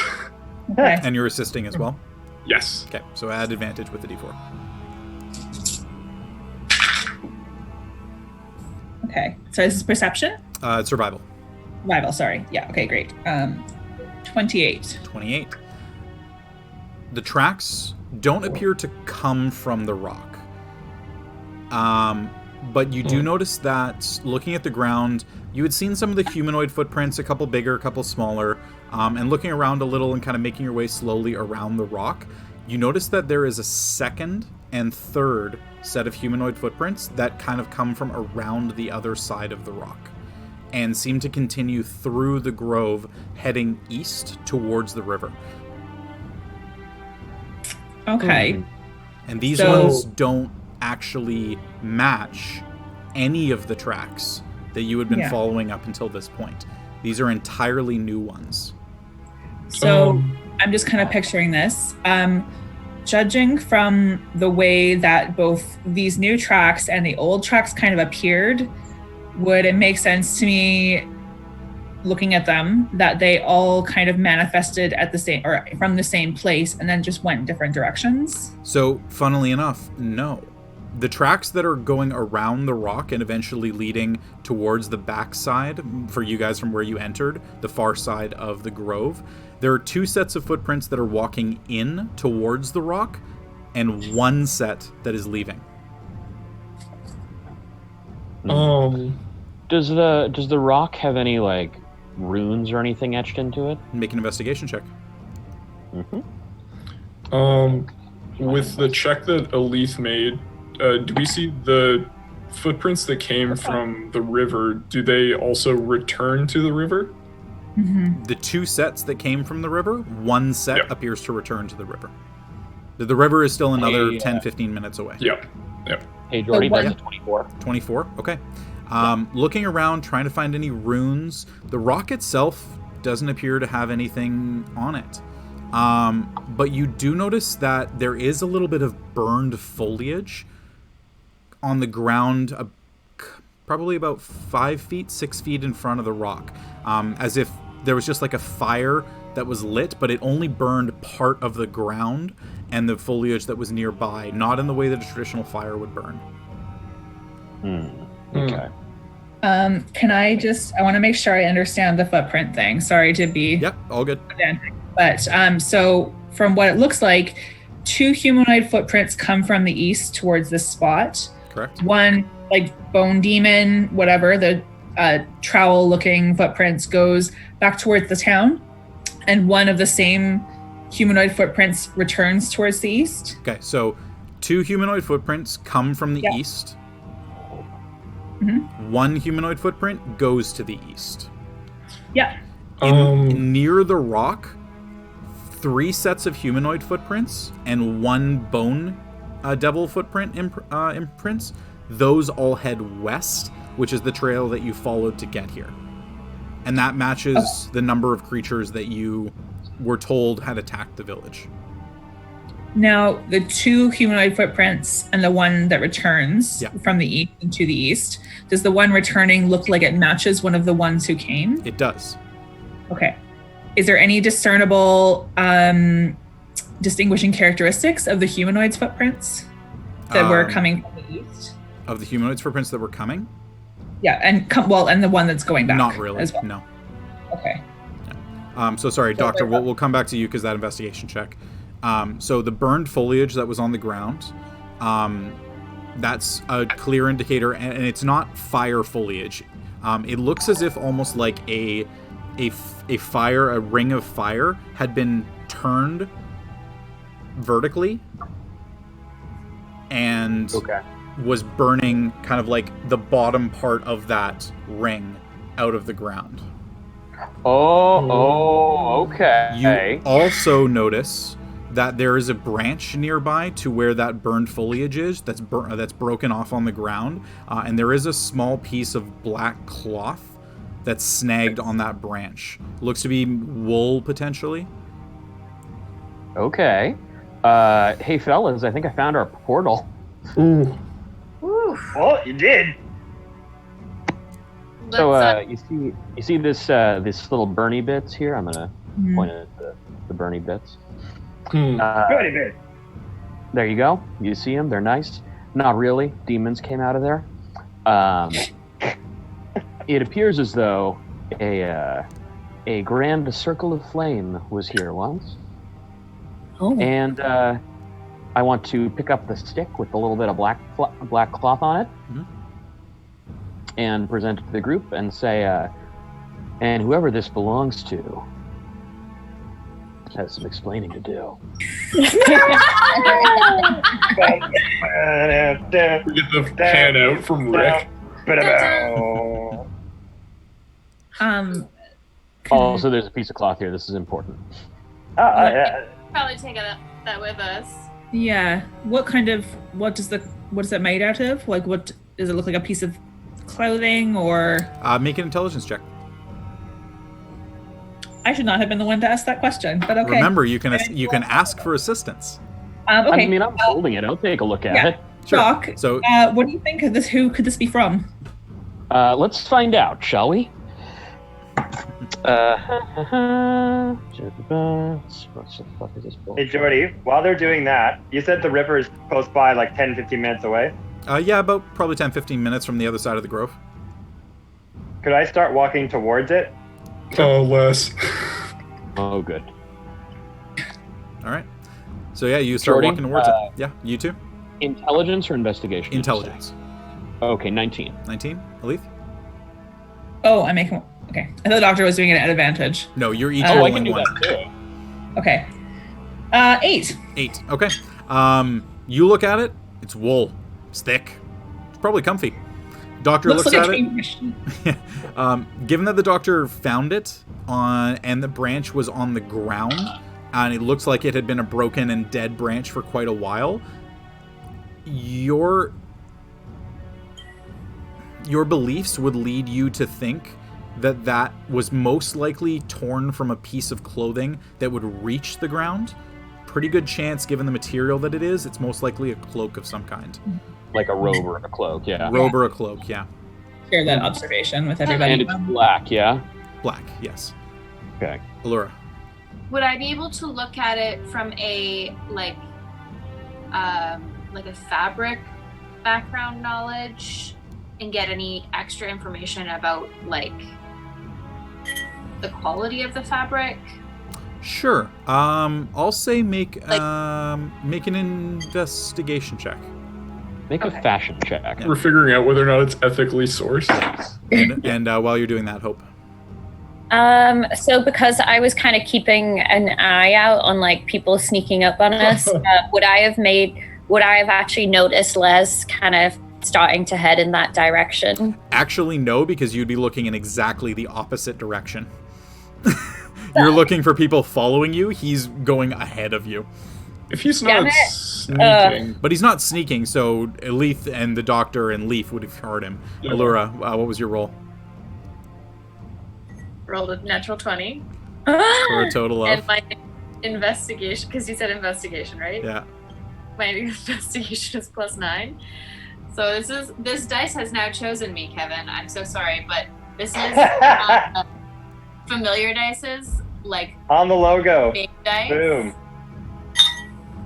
But yeah, it's got a familiar, a cat familiar that I just rolled. so that's a you've 29 identified total. what season it came from. This was the Yeah. 2018 Yeah. fall Exact. winter. I know the names of the Secomber that this collection. came from, and I can tell you what year they were sheared. Derelict. Derelict. So, the wool is surprisingly fine quality. For something to be found snagged and torn on a branch in a grove in the middle of nowhere, the binding on it, the coloring on it, everything leads you to believe that this is a very nicely made cloak. Okay. So this is like merino wool. All right. I'll say with that as well, as you're looking at it, because that check was so ridiculously high, you're looking at the cloak and you're looking at the fabric and you're kind of turning it over in your hand and you just kind of like are thinking to yourself and you're looking at the ground and you kind of like focus your vision on something and there's another black piece on the ground and you kind of like look down at it and you really double take at it. You're looking at a shard roughly 2/3 of a finger. Oh. Okay. And it's really buried amongst the foliage and the darkness from the trees and the shrubs and everything. You thought it was just a larger piece of the cloak, perhaps. It turns out it's about 2/3 of a finger, charred black. So this might help Which us. one? Finger. You don't know yet. And take a look at it. Does it look like what? So the finger What itself, kind The tip of it, the fingernail and past the first knuckle bone, are burned, red, blistered, but not charred black. It's only as you get closer to where it would attach to the hand that the charring completely comes in. The bone on the inside, charred white, black, cracks in it as well. It looks like it was burned from the base towards the tip and was potentially detached before being burned fully. Aluura, would you mind if I took a look at that? Yeah, and I'll pass it off to Leif, knowing that he will be able to do a better job with the severed finger. Okay, can I do a medicine check on this? And I want to... Can I assist? Yep. So that's at advantage, or both of you roll. Up to you. Whatever you're feeling. Let me check my stats real quick. I'm a plus... If I was to give a number to it, it would be plus 10. Okay, yeah, I'll just... you can advantage. Okay. Oh, and can I guide myself for this? Yeah, you certainly can. Cool. Sweet, so that is... That is 26. 26. The finger, based on the size of it, it's from a larger humanoid race. Okay. Difficult to tell exactly which, just because of how little is left. You would guess, based on the size of the finger, not a gnome or a halfling. Okay. It's not the right skin color or skin type to match half-orc or drow. You kind of could narrow it down, potentially human, half-elf, dwarf, maybe a non-drow elven variant. Okay. But that's about all you can really pull from it. Can I look at the nail? Sorry, the nail itself is within the... Like, it's still attached to the finger, right? No, the nail is missing. Okay. Yeah. CSI D&D. I was gonna say, like, am I able to... I don't know how much I'm able to... am I able to glean which finger it is? Is there a discolor... Oh, no, you said it's after the first knuckle. It's after the first knuckle. It's really tough to tell. Because of the size of hands of different races, it's more so just the coloring of it and the discoloration from the flame. You could narrow it down to most likely one of those races. I was just checking to see maybe there was a ring. Maybe, no. You know. Wherever the ring would have been beyond where the finger was cut off. Yeah, hope. Cool. I was just wanting to say I'm like curious to see what Les is up to during all of this. Has he managed to get to the river? Well, Les, it's 10 to 15 minutes to be walking towards the river, so you'd still be walking. So what is it you're looking for? Because I saw you motioning as well.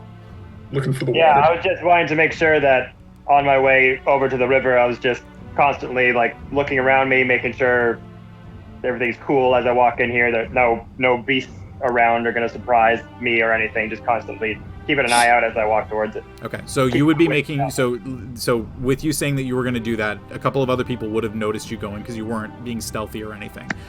So you guys, specifically, I'll say Elethe, because you weren't really actively doing anything at this time. You would have noticed less going, so you could have tagged along if you wanted to, or you could have alerted other people while they were doing other things.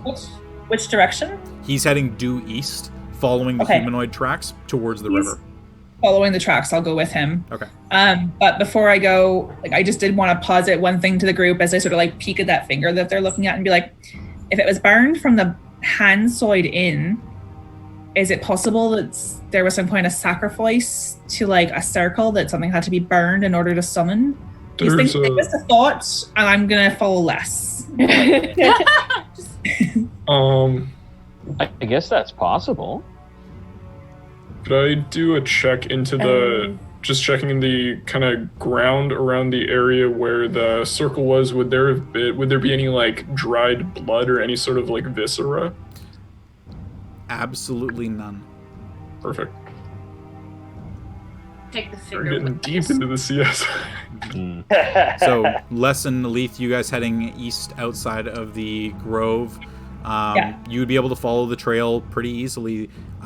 In comparison to the others, where they were kind of through dried, cracked earth, and the sheer weight of the creatures was probably what left the indentations for so long, these ones look a little more fresh. So it looks like these are have happened since the attack. Most likely, yeah. Okay. It would take you about 10 to 15 minutes to get towards the river. And as you're kind of cresting over a small hill, you really get a full view of the river. You notice that there is a large grooved depression in the sand at the edge of the river. Like from the prow of a boat when it is pushed into? Make an intelligence check for me. Okay. Les, you can make one as well. Okay. 11. 11? I got a intelligence 16. 16. Elethe? Boat? Probably. Less small boat. More likely. Given your amount of time that you would have spent on board the White Satin, seeing all the different types of ships and how they dock, you would imagine that the size of this groove and the size of the boat was probably a ship that was big enough to have maybe 3 to 5 people crewing it, but not so big as to need an entire crew. I'm gonna relay that information to Elethe as well. Just be like, Are we talking like a canoe or like a small sailboat? You'd be looking at probably a 20-foot, 24, 25-foot sailboat. Okay. Unless you kind of 25-foot sailboat. Yeah, unless you looking at the tracks and how deep the groove is this close to the water, the groove was probably made within the last day. It's pretty fresh. Small boat. I think it came up here within the Small last but day. decent size. Like that takes planning. That's just not people getting off of a dinghy. How big is this river? Sorry? How big is this river? The river is fairly wide. It's probably a good 70, 80, if not 100 feet across. Have we seen a lot of boats using this river as transport coming and going? The northern part of this river, you haven't seen any. Okay. Well, But you've seen a actually, lot of boats let going me- east and west past Secomber. Yeah. Let me ask some friends of mine really quick if maybe they would know. And I start to walk into the river Okay. and dunk my head in. And as I dunk my head in, I want to verbally announce to any watery beasts, any fish, any amphibian life forms that may be residing in this river, just saying, excuse me, ladies, gents, fishes of all kind, I'd like to ask your attention for a quick moment. If you could please come to the front of the classroom here. Just want to see you all for a minute. And I'm just going to send that signal out into the river. Do you speak fish? I have a Triton trait Yeah. shit, that I that's something, do isn't it? have. It's like Aquaman? It is, hold on, bring it up. It's Emissary of the Sea. You can communicate simple ideas with beasts that can breathe water. You can communicate simple ideas to them. They can understand the meaning of your words, though you have no special ability to understand them in return, but I can communicate simple ideas. They can understand me. Okay. Putting it out there. Simple enough that they can run Sure. this bit. Make a persuasion check.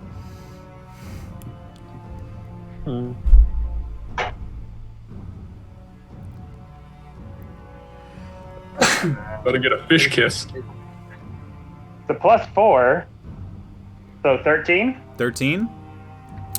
You get a couple of small steelhead trout slowly swimming up towards you and just kind of like blinking and Hello, friends. I won't take up much of your time. This will be very, very brief. I would like for you all to do me a couple simple things. they just start to swim away. Simple ideas, not words. Like, Right, no, come back here. And they just kind of Fish here. Come here. start swimming Good. back towards you a little. Me, Les Paul. Me, Triton. Me, try to find out about boats. Me want to know if many boats have come through river. Swim in circle if many boats have come to river. And they're just like swimming in place basically. And then they all just like start to turn and leave. And I put my head back up out of the river. Yeah, no, they didn't know very much, fortunately. Looks like it was refreshing, at least. Fish exactly Oh, don't God, have yeah. memories either, so Do fish have concepts of what a boat is? nope. Yeah, finding don't touch the butt. It's a butt. Thank you. Yeah. Hey, there are some watery beasts that are very intelligent and know a lot of things. I was just shooting my shot. Well, I've yet to find one, but Oh. that was a Have you dunk met an for octopus everyone. before? They're smart as shit. Yeah. All they right. So, we know there's a boat print here. We know there are footprints coming here, but we don't see any other boats around. Can I And it take a happened general Can I take a since general look around from the shore just to see if there's any other? There may be any other boat prints around, or any other, any not tracks, but any what's the word I'm looking for? Clues. Any recent movement or history of other boats coming in and out of this river Okay. than the one that I'm looking at. Make a perception check. I'd also like to search the perimeter for. Natural 20, Okay. So Okay. what's the total on so that? 25 altogether. 25. And then Elethe, you've got yours as well. Sorry, 24. 28. 28. Okay. So the two of you making your way down, less you kind of heading upriver a little bit, following the source. Leith, you kind of cutting down, trying to get as much distance between you, and then checking to see. You don't see anything. You see the two sets of footprints coming from where the groove landed, one set of footprints going back to it, and then the large single groove, and that's about it. Okay. Nothing on my side. All right. I just take a second down by the water and sort of like put my finger in, gauge the current. Does it seem likely to me, gauging how swift the current is, that the boat would only be able to go in one direction and that would be downstream? Or would they be able to sail back upstream? The current is not so swift that they wouldn't be able to sail against it. They would just have to have a way to do that, whether that it's by oar power, by pole power. There would have to be some way to get the boat heading north. Okay. They could have gone in either direction. We don't really know which way they went. Yeah, you don't know which way they came from or which way they went. Mm-hmm. Alright. Right. Should we head back to the others? I guess so. All right. They found a This finger, will by make the way. So, So A finger? a finger. A burned finger. Did You anyone guys- pull it? Hmm. Maybe that's how the ritual works. I've heard. snap the finger in half. No. So you two kind of making your way back up towards the grove. For 10 minutes or so, you start to get your way back within like the first couple of trees just on the other side. I need the Doctor, Aluura, Leif, and Hope to all make a dexterity saving throw for me, please. Cool. Oh, shit. Is anyone within 5 feet of me? Is it within 5 feet or 10? I think it's within 10 feet. Okay, 10 feet of me. I would say, given the size of the wood, no. Because you would all be looking at different things. You would have been there for long enough that you're not huddled together, per se. Oh, I could have used that. All right. Hmm. So, checks for all of you. Aluura, 18. 18. Okay. Leif, 17. 17. Hope 16. and Doctor, 17 plus 4, so 20. 21. 21. One of those numbers. Okay. So, given how close you are, but how far apart you are, Oh boy. Aluura, Oh, no.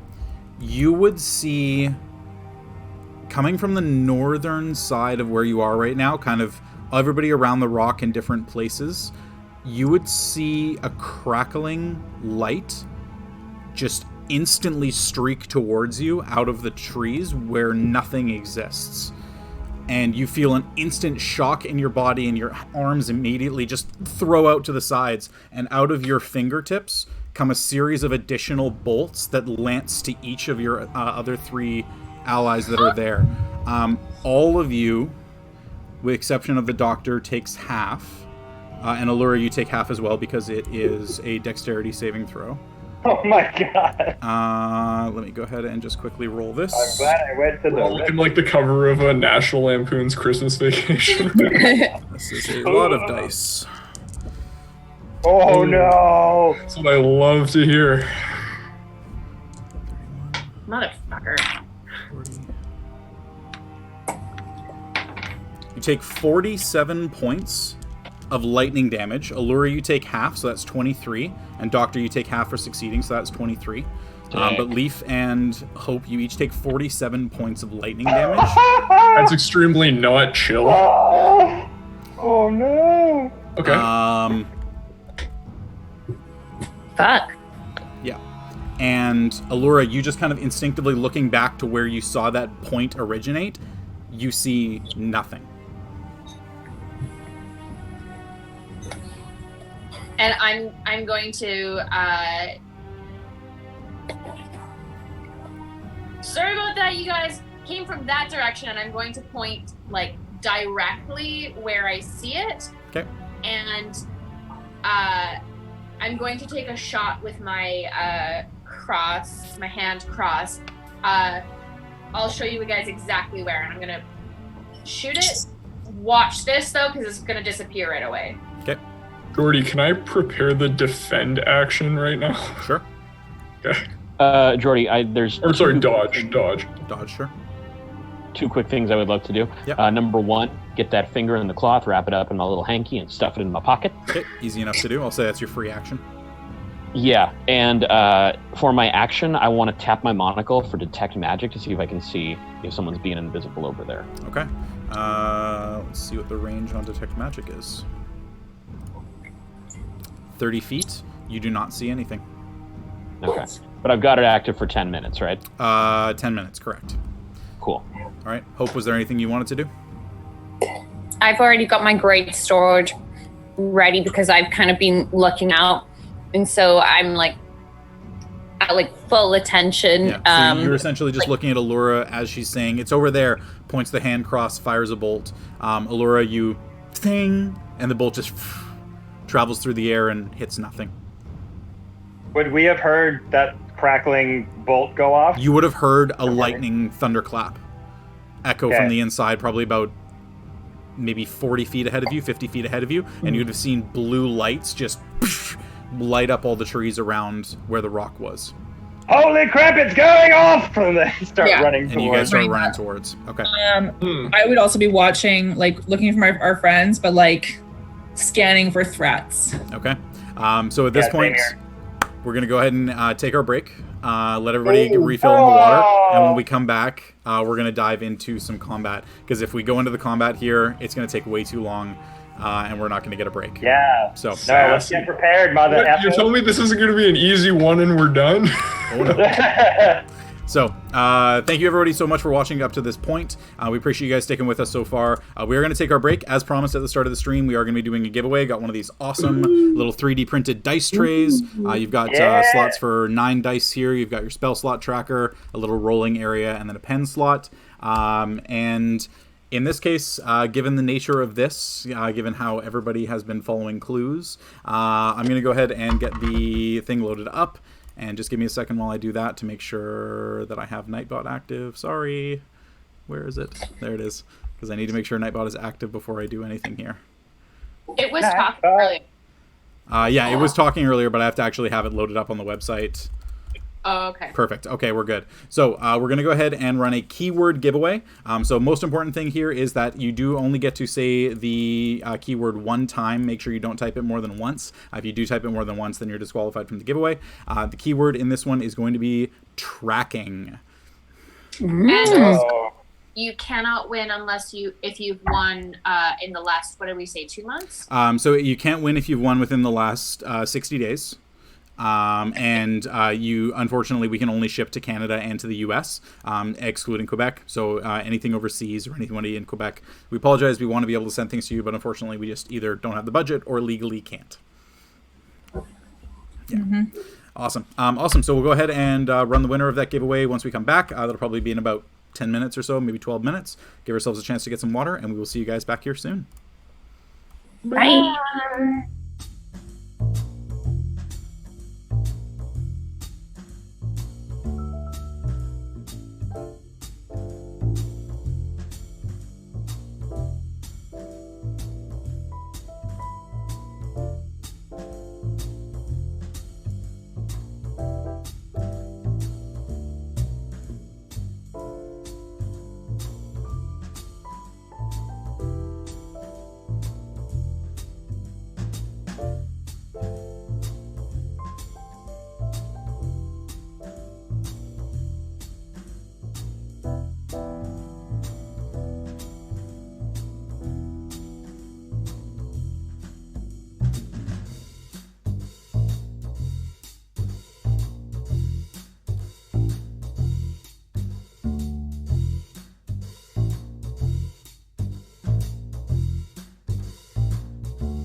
And we are back. Welcome back, everybody. We have our lovely Roll20 map in the middle here. But Oh shit, that's right. first Going down. things first, the winner of this lovely giveaway is going to be announced in the chat, and it will be announced by Nightbot right now. Why are there no eligible users, you stupid thing? Oh no! What? Nightbot. Every week, Every week. what's the real rascal? There we go. Did you spell Winchester tracking wrong? 667. There we go. Oh, am I frozen? I think I'm You're frozen. Oh, there we go. I'm back. It There we go. unfroze. Winchester 667. Congratulations. Thank you for joining into the chat. Appreciate you entering. Glad you think it's so pretty. I did see that comment there that it is so pretty. So we're going to go ahead and get your info after the stream. We'll send you a quick message, get your address, and then we'll be able to send that out to you. It usually takes a week to 2 weeks to arrive, depending on shipping and everything. So congratulations. Welcome to the stream. Hope you give us a follow and follow us up for other streams as a thank you. Yeah. Congratulations. Hey, congrats. Yeah, congrats. All right, awesome. So we'll be doing another one of those when we come back next week. But in the meantime, we are diving straight into the fight. So I'm going to go ahead and get everybody, if you please, to roll initiative for me, because we are about to get right into this. Yeah. Oh yeah, I forgot I Thought you rolled. never asked.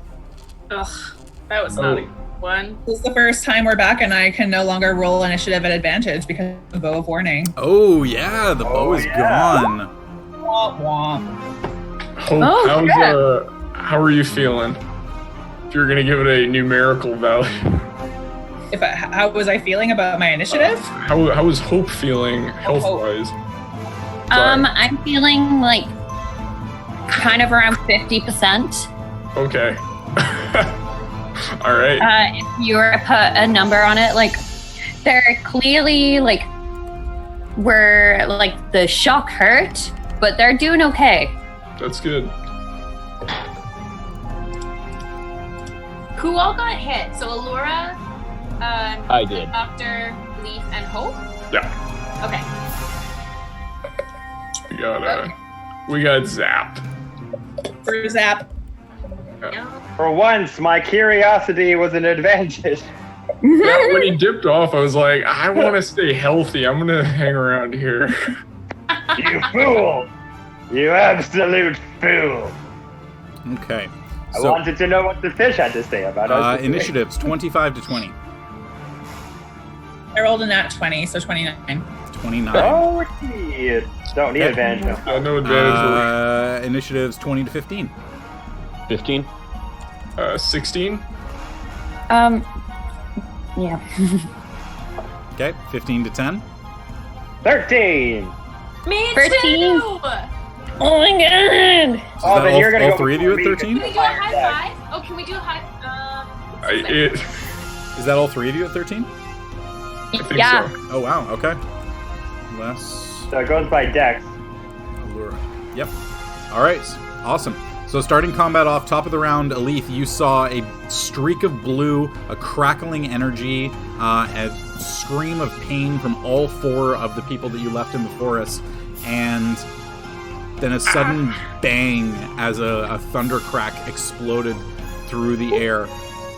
You are well outside of where you need to be to get back to them, so you and Les are running back, correct? Yeah. All right, so you've got your Running movements. towards the one thunder. What was that? Sorry? So you got your movement, so you can run back. Okay. Where we are on the roll 20 map is accurate? Yes.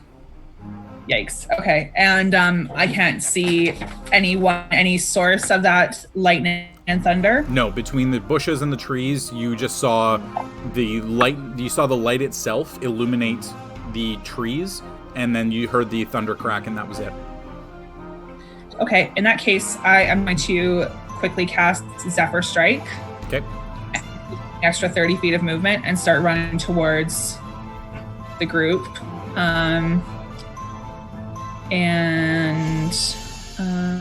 Let's see. Sorry, I'm just calculating my...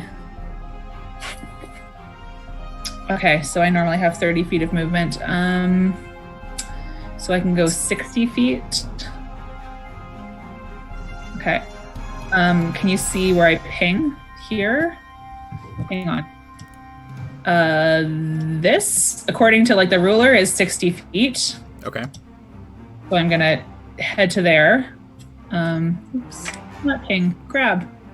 How do I grab? You should be able to just click and move. Oh, I don't think we're able to select our things. Are you guys not able to? Give me a sec. Yeah. Oh. We're back to roll 20.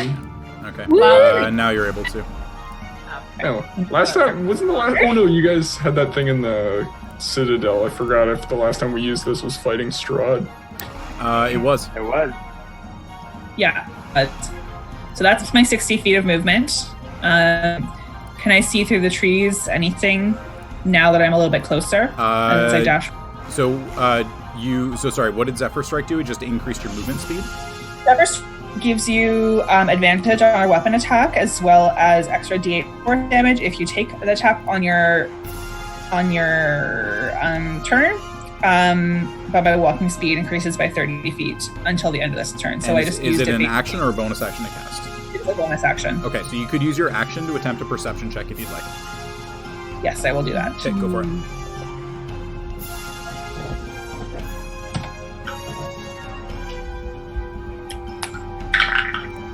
19. 19? Okay. Looking around, trying to find anything in the tree line. You don't see anything. Okay. So that's your action, your bonus action, and your move. On from Elethe, we come to Leif. You're up next.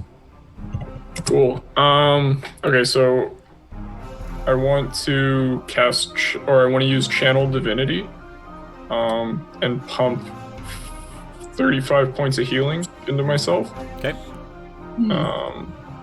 Yeah, just gotta make sure I don't go down here. Please don't go down. Yeah, that's my action. Okay. And then for my bonus action, I want to cast, because I believe Channel Divinity doesn't count as a spell. It's Correct, like it a does class not. feature. Cool. I want to cast at a 2nd level healing word on Hope Okay. to bring them up. So yeah, hold on, let me roll.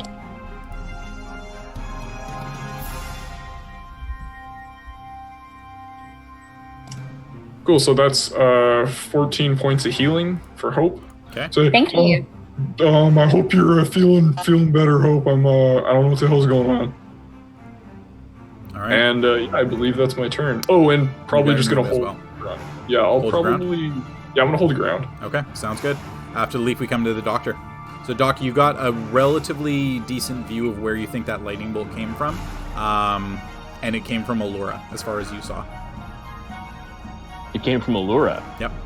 But I also said it came from. Yeah, you pointed out the direction of where you think it came from. Yeah. And so you turning there, you saw roughly where that bolt whistled by and didn't impact against anything. So that's where Aluura said that it came from. Okay, and that's where that X is? Yeah. Okay. That's roughly where she said it was and fired a bolt. Okay, I want to scoot up to here, and in that direction now, I would be within 30 feet for detect magic. Can I see anything? You currently can't see anything. Okay, still nothing, huh? Alright, I'm going to then duck back around here behind this tree. Mm-hmm. And I want to prep. Give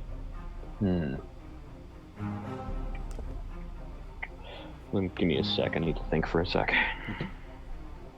Been a hot minute since we been in a This is getting everybody back into it. Months. Boy. rest coming off. I mean, I'm speaking for myself here. I don't know how anyone No, else you're feels. absolutely right. I don't know what the fuck I'm doing half the time. Yeah, I'll just prep Eldritch Blasts to see, in case I see, like, any attacks from any more attacks come from that direction. Okay, gotcha. So you're looking in that direction, waiting for anything to come out, and then you'll be Eldritch Blasting where it is. Good to know. All right, that's going to be your turn. After you, we come to Less, Hope, and Aluura. You all get to decide what order you move in. Oh, well, would it be from dexterity Nope. numbers? Is that how you know? Nope. I thought You, that's as the party members, get to decide the order that you act. Well, I know that Aluura is faster than lightning itself sometimes, so they would probably go first. Yeah, I'm cool with that. I'm cool with going. And I'm coming from a farer distance, so I believe that they would probably go before I would. Okay. All right, Aluura, I'm going to. I can see where I think the lightning came from, and I'm going to move in that direction. Okay. And then I'm going to use. Okay, what I'm going to do, Aluura is going to use a bonus action dash and move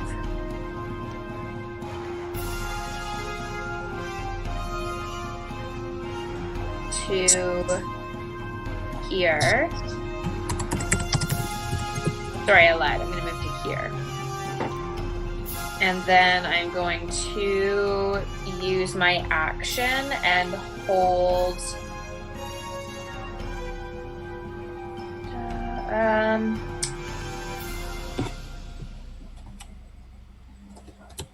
Everything is, all of my stuff is C.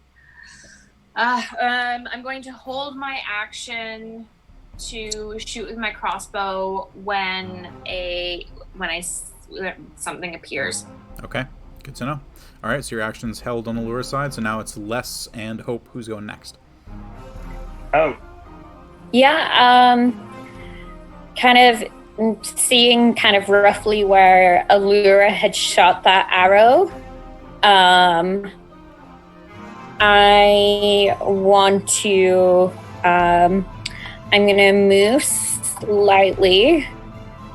I'm going to move to here. And for my main action, I want to cast Firebolt at that direction. Okay. So you cast. So you conjure the firebolt as your action. See roughly where Aluura's bolt went. You saw roughly where she indicated it was, and you release the firebolt, and it just whistles through the air, impacting nothing. Okay. As a bonus action, can I prepare Branding Smite? You can cast Branding Smite. Yeah. Yeah. Okay. So you cast Branding Smite for your next attack. Yeah, and I moved 10 feet, and I'm going to move closer, having seen that the firebolt did nothing. Sure. So I'm going to move to here. Okay, move into there. Good to know. All right, now it's Les's turn. Jordy, can I ask a question real quick? Sorry, Kev. Would Rick have seen anything? No, Rick saw nothing. Okay, cool. All right. Okay, Les, trying to keep up with everybody, is going to move 30 feet, 25 feet actually out of 30, behind this tree. Okay. And take a bit of a quarter cover behind it, just seeing that there was a blast there, not knowing where the person was. Just wants to take quarter cover behind it in case any projectiles comes his way. He's got some good defense. Okay. So that's your movement. You've got your action and your bonus action. Okay. I wasn't sure if it was an action to do quarter cover. Well, the tree. So the action would be to take the dodge action, which gives attacks against you disadvantage. The tree will just naturally give you half cover. Okay.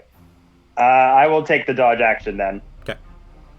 All right, so you'll take the dodge action. They want to be able to prepare for it. Gotcha. All right, so taking the dodge action, hiking or blocking yourself behind the tree, giving yourself a little bit of cover from anything that's coming directly at you. All right, good to know. All right, next turn in combat.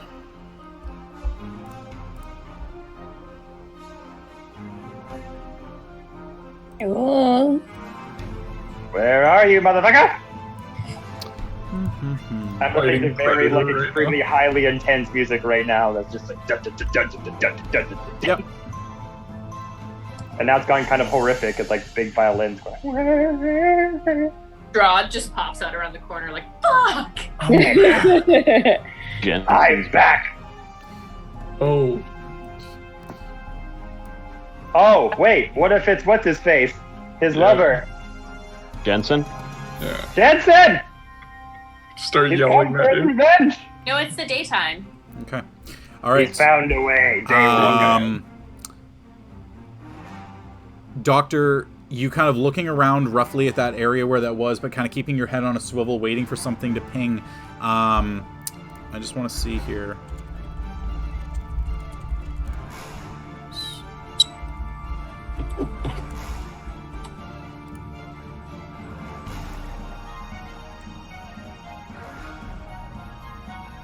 Where are you, Mr. Invisible Man?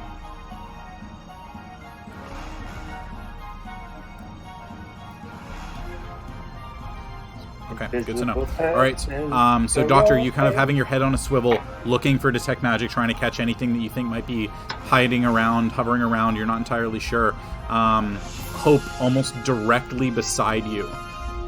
You see a small mote of white and blue energy, and suddenly a blast in a massive cone Oh no! impacts, and it's going to hit Hope, the Doctor, Elethe, and the Leif. I need all of you to please make a Constitution saving throw. Would I have caught what that was? You would not. Okay. That range. Okay today. 60-foot cone. I know. I was gonna say, like, fuck, that could come from anywhere in that. Mhm. On, you said? Sorry? On, you said? Yeah, Constitution saving throw. Okay, cool. Sick. Sick, tight. Blorp. Yeah, I like, Wait, shit. 36. That's so funny. Oh, yo, hold on. This is a spell, right? It is a spell, correct? Of course it is. How silly of me. I have the Mantle of Spell Resistance, so I get advantage Nelly. on the saving throw. Yes? Ooh, mama. Let me double check. I'm pretty sure it gives you that, yeah. Saving throws against spells while you wear this cloak. Yep. Woo-hoo. Sick. Okay. That's a little better. Sick. Okay. All right, so we'll start with Hope. What was your roll? An unnatural 20. Unnatural 20, okay. Doctor? 19. 19. Elethe? Also a natural 20. And Leif? A 19. Wow, we double Wow, up. you guys did really well. Well, here's a telling indicator. The Doctor and Leif fail. Elethe and Hope succeed. So, I was so proud of that roll. so Doctor and Leif, you both take 36 points of cold damage. Oh no! And I'm almost out. Hope and Elethe, you guys take 18 because it is halved. Okay. How much? I also- 30, 36. I 36. also have to do a concentration check to see if I can retain Zephyr Strike because Correct. it lasts for a minute and then I can still Oh, use it. crap. Yeah, so it's a I'm con going to have to save do the same. for... Exactly. yeah, so your con save, Elethe, is a DC of 10. Okay. Is that with it's a D20, right? Yeah, D20, you just make a Constitution saving throw, and you're looking for a 10 or higher. No. Even with your Constitution saving throw bonus? Oh. Yeah, no, it was a 1. Oh, okay. So, Yeah, no, so unfortunately Oh, Zephyr no. Strike does drop. at least it's only a first level spell. And then It's Hope, fine. you took 18 as well? So I had rolled a 20, an unnatural 20, and then I need to roll for Yeah. my concentration. Okay, so your concentration is a Constitution saving throw. So just roll a D20 and add your con mod. Will I also add my saving throw because of being me, being a paladin? Do you get it for yourself? Yeah. Okay, then yeah. Sweet. 15. 15 is a success, so you do manage to maintain that. Yeah, because your bonus isn't even... Yeah. So yeah, so you're good. So you do manage to maintain your Branding Smite.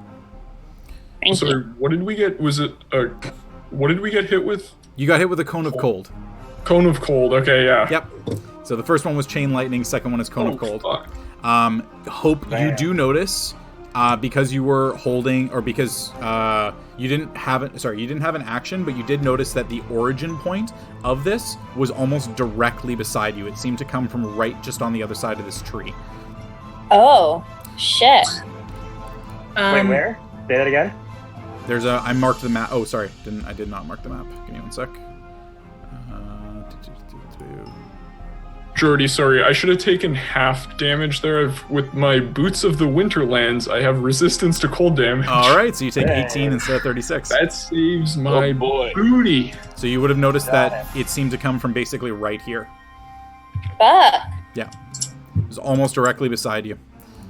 Okay. I wouldn't have picked that at all, huh, Jordy? Even with my detect magic eye? I specifically looked, and no, the detect magic does no. not trigger with invisibility. Back, Jordy.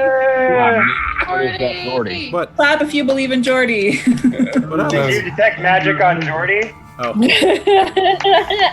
And I'm back. Hey, he's back. There we go. Hi, Jordy. Yeah, no, the detect magic does not trigger on this. I specifically checked to make sure. Oh, good. Okay. Yep. Okay. Damn it. I'm kind of closer too. I didn't see anything from where that lightning came from. No, you wouldn't have. Hope, what is your passive perception? I believe it's 13. Okay, fair enough. Yep, no, you wouldn't have heard or noticed anything. So you would have seen that cone of cold originate pretty much right there.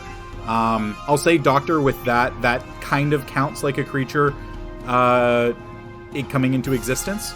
So you could release your Eldritch Blast if you so choose. Yeah, I'll do that. Okay, go ahead and make 2 attack rolls at disadvantage. Busted. I'm okay with that. Pew, pew, pew. Jordy, just for visualization, how tall is the grass we're in? The grass that you're in, it's just up past your ankles. Okay, so I guess what I'm wondering is, like, would we see if something was, like, depressing the grass and, like, running around? You would if you were close enough. Okay, cool. Yeah, Just something checking. being 10 feet away, not easy to tell. Cool. So, Jordy, my first one, I rolled 2 15s, and I have a plus 10 to spell, so 25. Okay, 25. Hang on. Yeah. 25 hits. Sick. Good. Finally. I had to think about that one. That's okay. Do you want me to roll dams, or should I roll the other? You can roll the other one. Okay. Okay. Still good. That is a 26. 26? Is the lowest. 16. 26 also 16. hits. Good. Wait, 16 at disadvantage? Huh? Because you're rolling these attacks at disadvantage. I rolled a 16 and a 19. Okay, yep. So yeah, they both hit then. Yeah. All right. So yeah, go and roll damage on those. All right. First one is a 11. 11, okay. Second is a 6. That's something. Okay, good to know. So you see roughly where you think the origination point of that is, and you fire your 2 shots, kind of hoping for the best, and you see that nothing impacts on that specific point, but something does impact just beyond, kind of just in between these two. Oops, and of course I did the wrong fucking thing again. Drawings. You kind of see it impact basically right here. Oh, there we go. Sick. Okay. Hang on. Yeah, so pretty much one impact right here, and then a second impact right here. As if the creature was starting to move. Whatever it is that you impacted was moving a little bit. Kill the predator! Kill! Yeah, kind of. This is a chopper! And that's about it. That's all you get. That's okay. That's enough. All right. Hey, Doctor. Yo. If it rains, we could kill it. It's true. Well, we hit it, so it's got to be something. You would hope here, you would actually hear at those impacts a little bit of a sound, kind of about 10 feet away from you. All right, top of the round, we come back to Elethe. Okay. Okay. So seeing the doctor actually impact, was I able to kind of like take note of where he successfully did some damage? You would have seen roughly where the impacts were, but you're not entirely sure what would happen after that. Okay. You can fire again if you choose. You could fire if you wanted to. Okay, yeah, I'm gonna move up to like this side of the tree, and I'm gonna sort of like go with my back to the tree, and then flip around, and then make my shots, and then kind of like come back to try and get cover behind the tree after shooting. So you pull back the string, fire your first shot, roughly where the impacts were from the doctor. Yes, you know what? Sorry. I'm just going to check a spell wording. Yep. I want to do something, but I don't want to hurt Hope, so I won't if it will hit them.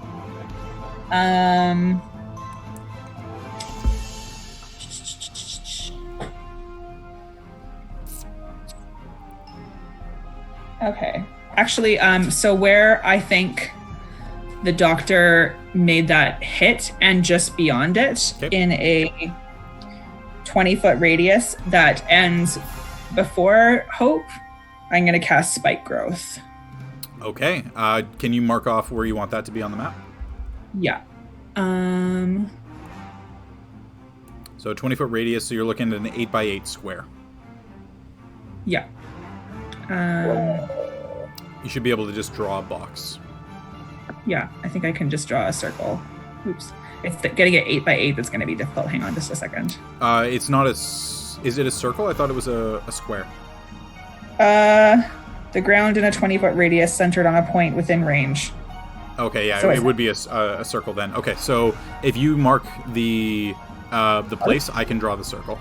Okay, I can do it with like, there's like an ellipses thing. I just want to, it's just hard to get, I'm making a bunch of little dots. Like, kind of like here-ish, but correct. Okay, I got that. All right, so let's... I can see that. Can you clear that off? You should be able to just hit Control-Z, and it should get rid of it. Sure. No. No? Command Z?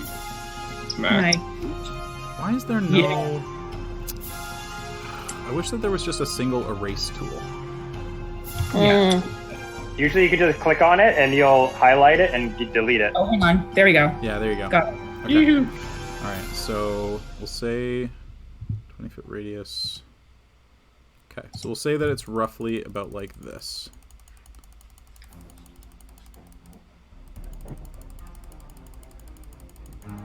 It's kind of messed up, but that's about right. Actually, no, it's not. I don't see it, whatever you drew. Oh, you don't see what I drew? I think it takes a bit to ping on. No, I haven't. I can't see it either. There you go. Oh, now I can. There you go. So yeah, so that's your... Is that 20 by 20? No, it's 25. Hang on. Really? And after, just as I cast the spell and kind of flip back behind the tree, I touch my bow and kind of look at all of the people around in turn and just say, careful of getting too close to where it is. I've done something rather nasty to the ground. Not like that, though. I peeked all over the grass. Yeah. Yeah, okay, so there you go. So that's roughly where you've got it there. Okay, good to know. All right, so that's the spike growth. That's there. So silently in your heads you hear that. There you go. So you've got that red spike growth that's in that area. Okay. Yeah. Good to know. All right, so that one has been put into place. Okay, so that's your action to do that, right?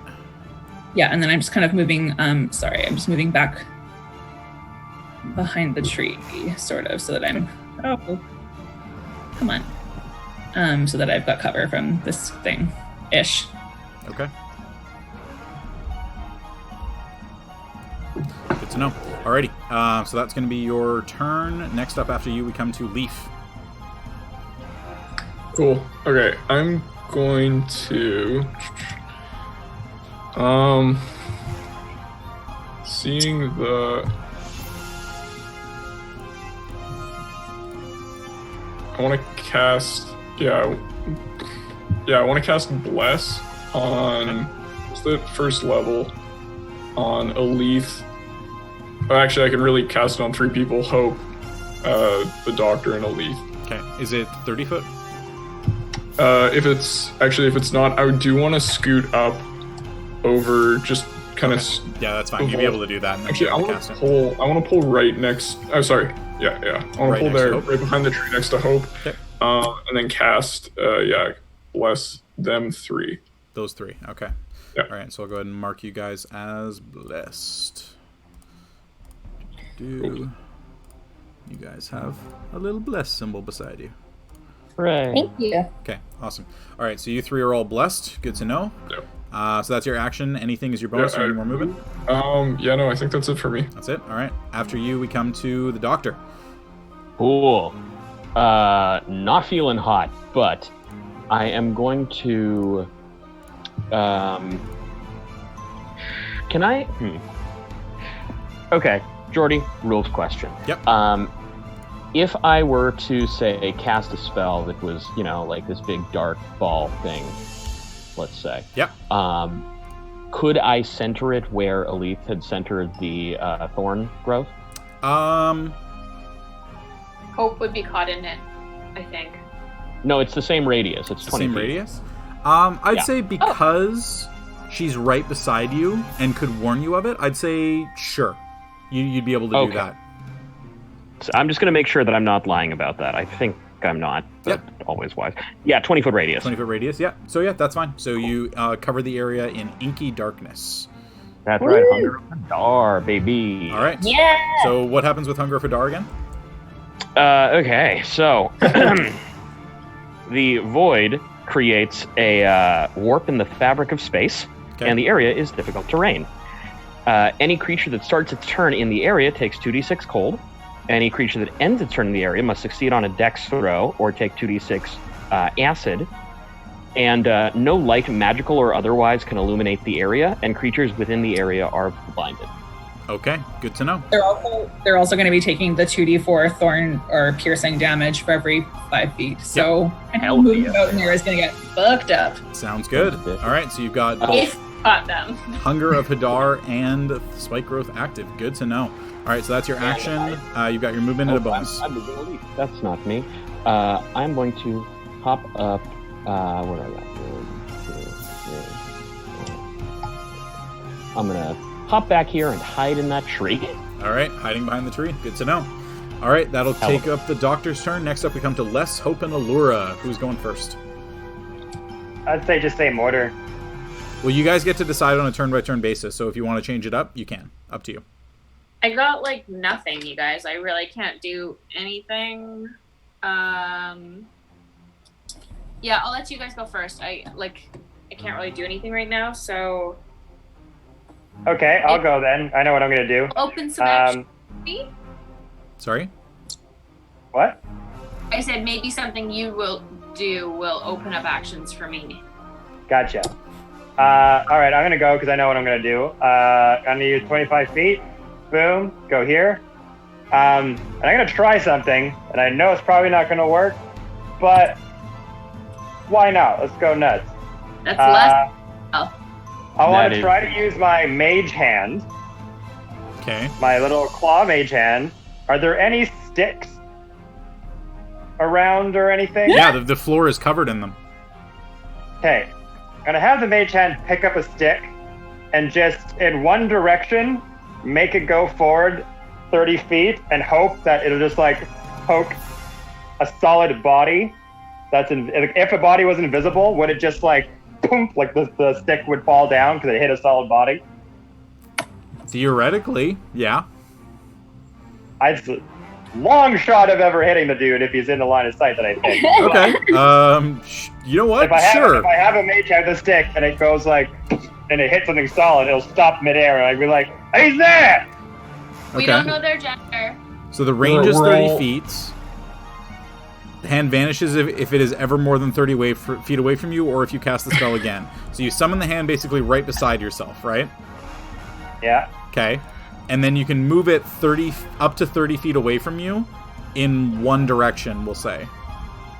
Right. So draw it on the map, draw your little hand, your It's claw. gonna hit Hope and I. Yeah. And then you get to move it 30 feet in a single direction. No, You should just give me a little hand icon for the tokens thing, and then I can just follow it along. You know what? Sure. Here, I think I've got a crawling claw still, don't I? Yeah. I have a crawling claw here somewhere. Leif and Hope are like bleeding out. We see this hand fly by. It's like, oh great. Oh, dude, I am at like a fifth of my hit points right now. Okay, yeah. I have a crawling claw thing. I'll fix that next roll. Just give me Thanks, a sec. bro. I Big think up. I've got something. I'll try to. You could just go into tokens and roll 20, and there's like the little free tokens. Just write like claw or hand. No, It'll pop up. I've got one. I'm just gonna grab it really quick. Roll 20. Enemies. I mean, 30 feet is not. There. It's not even. It's just where Elethe is. Yeah, so. it's not even into the darkness. So let's just resize this thing. I don't have many options, so I'm just Layer, going for token it. layer. Have you already moved your maximum amount, Les? Yeah. Okay, all right. very Les, much. you can control this little hand. Okay. So from here to like 30 feet in this direction. 15, 20. So now it's going up over the rocks. How tall are these rocks? They're like 10 feet off the ground. Okay. Does it hit a rock? Yeah, it would impact the stick against the rock and drop the stick. Okay, let's say however long it could go here, and then the remaining movement go along them. Okay, all right. So it's kind of prodding the rocks a little, and then it'd be able to get Like to around the perimeter of the Right rock there. to see if maybe there's anyone hitting it or 15, hiding around 20, it. 25. Yeah, 30. That's as far as it can get away from you without vanishing. Yeah, All right, good to know. All right, so that's going to be your turn. sure. All right, we've got Hope and Aluura. Didn't hit anything, obviously. No. No. I am quickly checking something right now online.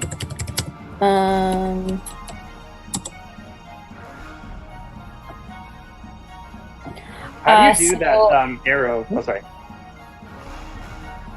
Yeah, I'm just gonna turn to Leif and I'm like, how are you doing? Are you feeling? How are you feeling right now? I'm fine, and I'm guessing I'd see the doctor feeling less or looking less fine than me. Take care of him. I'll be all right. I can't get close enough to the doctor to help. Oh, okay. Well then, I mean, anything will help. For me, that is. Just make sure you're feeling good too. I don't want to. This might be a long one. I don't know what we're getting into. Okay, yeah, I suppose I'll help myself then. And I healing hands myself, and gain an additional 30 hit points. Okay. All right, Yeah. so you lay on hands yourself, restore 30 hit points to yourself. Nicely done. All right. And do you want to move anywhere? Or do you want to stay right on the edge of the darkness? The darkness. I want to stay on the edge of darkness outside of town, so I am going to move slightly. Okay. Hey, Jordy, how do you do the arrow coming out of your token for like the ruler thing? Ask Jesse Shaw, I'm not sure. You click the ruler. Yeah, there's the little ruler icon. You can use that. Oh, there you go. I got it. Yeah. There you go. There's a ruler icon on There, the left. ruler icon.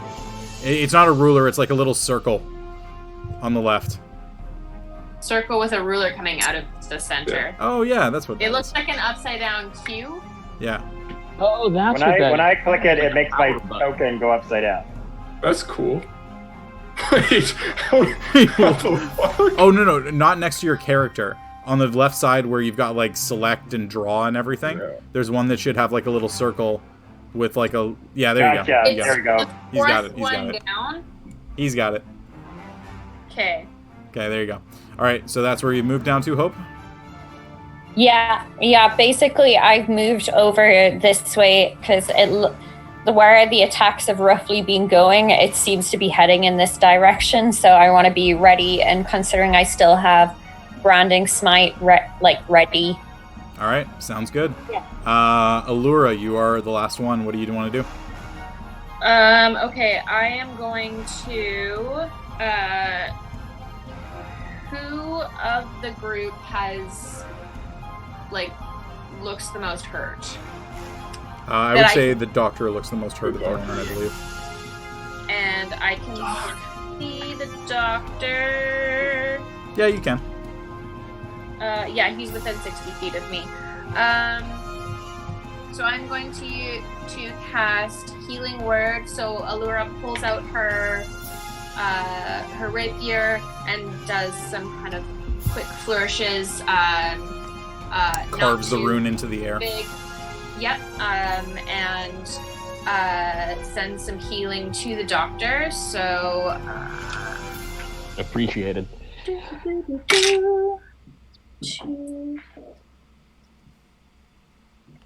So that'll be 4 points of healing. It's not much, but That's a start. Then I am going to then. So that is a bonus action. I am then going to just see where I am on this map here.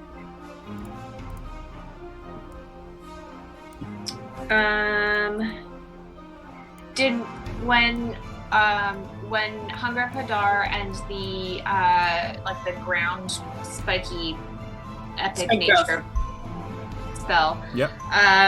Did we hear anything? Any sounds of a being injured or hurt or? When the spike growth appeared, no. When Hunger of Hadar appeared, you started to hear the sucking tentacle slapping sounds, but you haven't heard any cries of pain or anything since. Okay, Yeah. so what I'm gonna do, Aluura's going to pop out from this tree, and she's going to pop over beside this other tree that's close enough to the edge of the darkness, and she's going to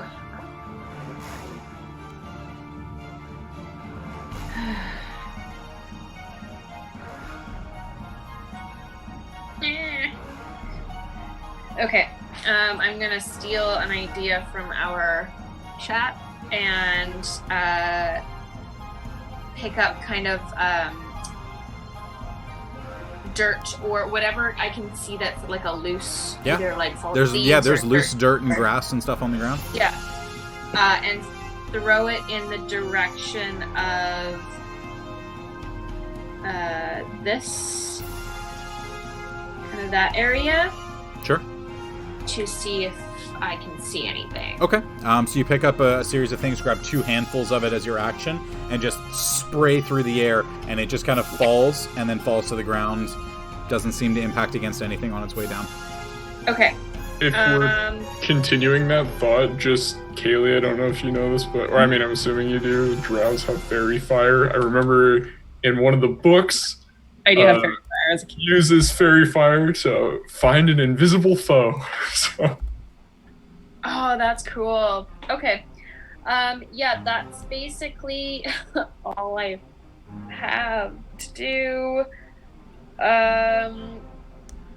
Yeah, I am going to. That's all I have. That's all you've got? That's all I got. Okay. All right. That was an action, I assume, to like. It would be an action, yeah. So you've got your bonus if you want to dodge or. No, I already used my bonus to heal the doctor. Oh, right, you did. Correct. Okay. All right. So after you, that comes us to the bottom of the round. Doctor, it's 2d6 cold damage. That is correct. Okay, go ahead and roll the damage on that. You got it. Sick. That's 2 5s. That's a 10, Jordy. 10. All right. Resistant to cold damage.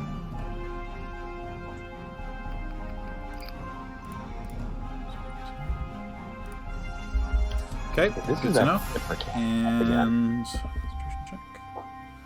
Ooh, is that a failure? No, it's not. Okay. All right, good to know. So Hope, directly where you are right now, and Leif, you're nearby enough that you would hear the slurping, sucking sounds, and then the tentacles slapping from inside the inky blackness. But you would also just hear a kind of a low chuckle, just a pathetic. Ooh. And That's Deep shot. Deep shot. creature.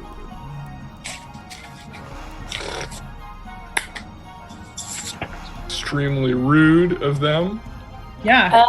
Jordy, if I realize that you may have accidentally muttered this aloud, but you said movement. Doesn't that mean that they have to take the damage that Elethe's thing gave?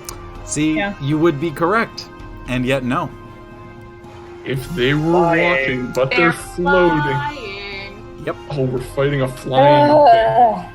Man, flying invisible thing is just making a 10th level party seem so shit. Yeah, we're like, ew. Killed a vampire lord and we're just bumming around with some trees. I need... Fuck. What do I want to impact with this? Magical darkness unaffected. Let's go with that. I need everyone except Hope to make a Constitution saving throw. Oh, actually, you know what? No. I'm not going to do that. I forgot. We're going for the TPK yet? No. That would be going for the TPK, but that leaves no avenue of escape. In this case, actually, we've got a really nice straight line. I'm going to go ahead and have Leif, Elethe, and the Doctor. That's good. I need all of you to please make, I believe it's a dexterity saving throw. Yes, dexterity saving throw, please. Okay, it's not bad. Man, I am really looking forward to this new character. Yeah. Better be a fucking cleric. All right, so dexterity saving throw. We'll go closest to furthest away. Leif. That's a 6. 6. Okay. Elethe. 19. Throw some F's up in And the Doctor? chat. Nat 20 plus 3, 23. Okay. Leif and Elethe both fail. DC is 20. And the Doctor does succeed. So Leif and Elethe, you take 25 points of lightning damage. Doctor, you take 12. Oh, good. And with that, Leif, you do hear wing beats directly beside you. Your passive perception is like 17 or something, right? Sorry? What's your passive perception? It's like... Oh, sorry. Damn you. 16. Your passive is 16? Yes. Okay. I also wouldn't hear anything because I'm down. Oh, you're unconscious? Oh no! Okay. Ba ba ba.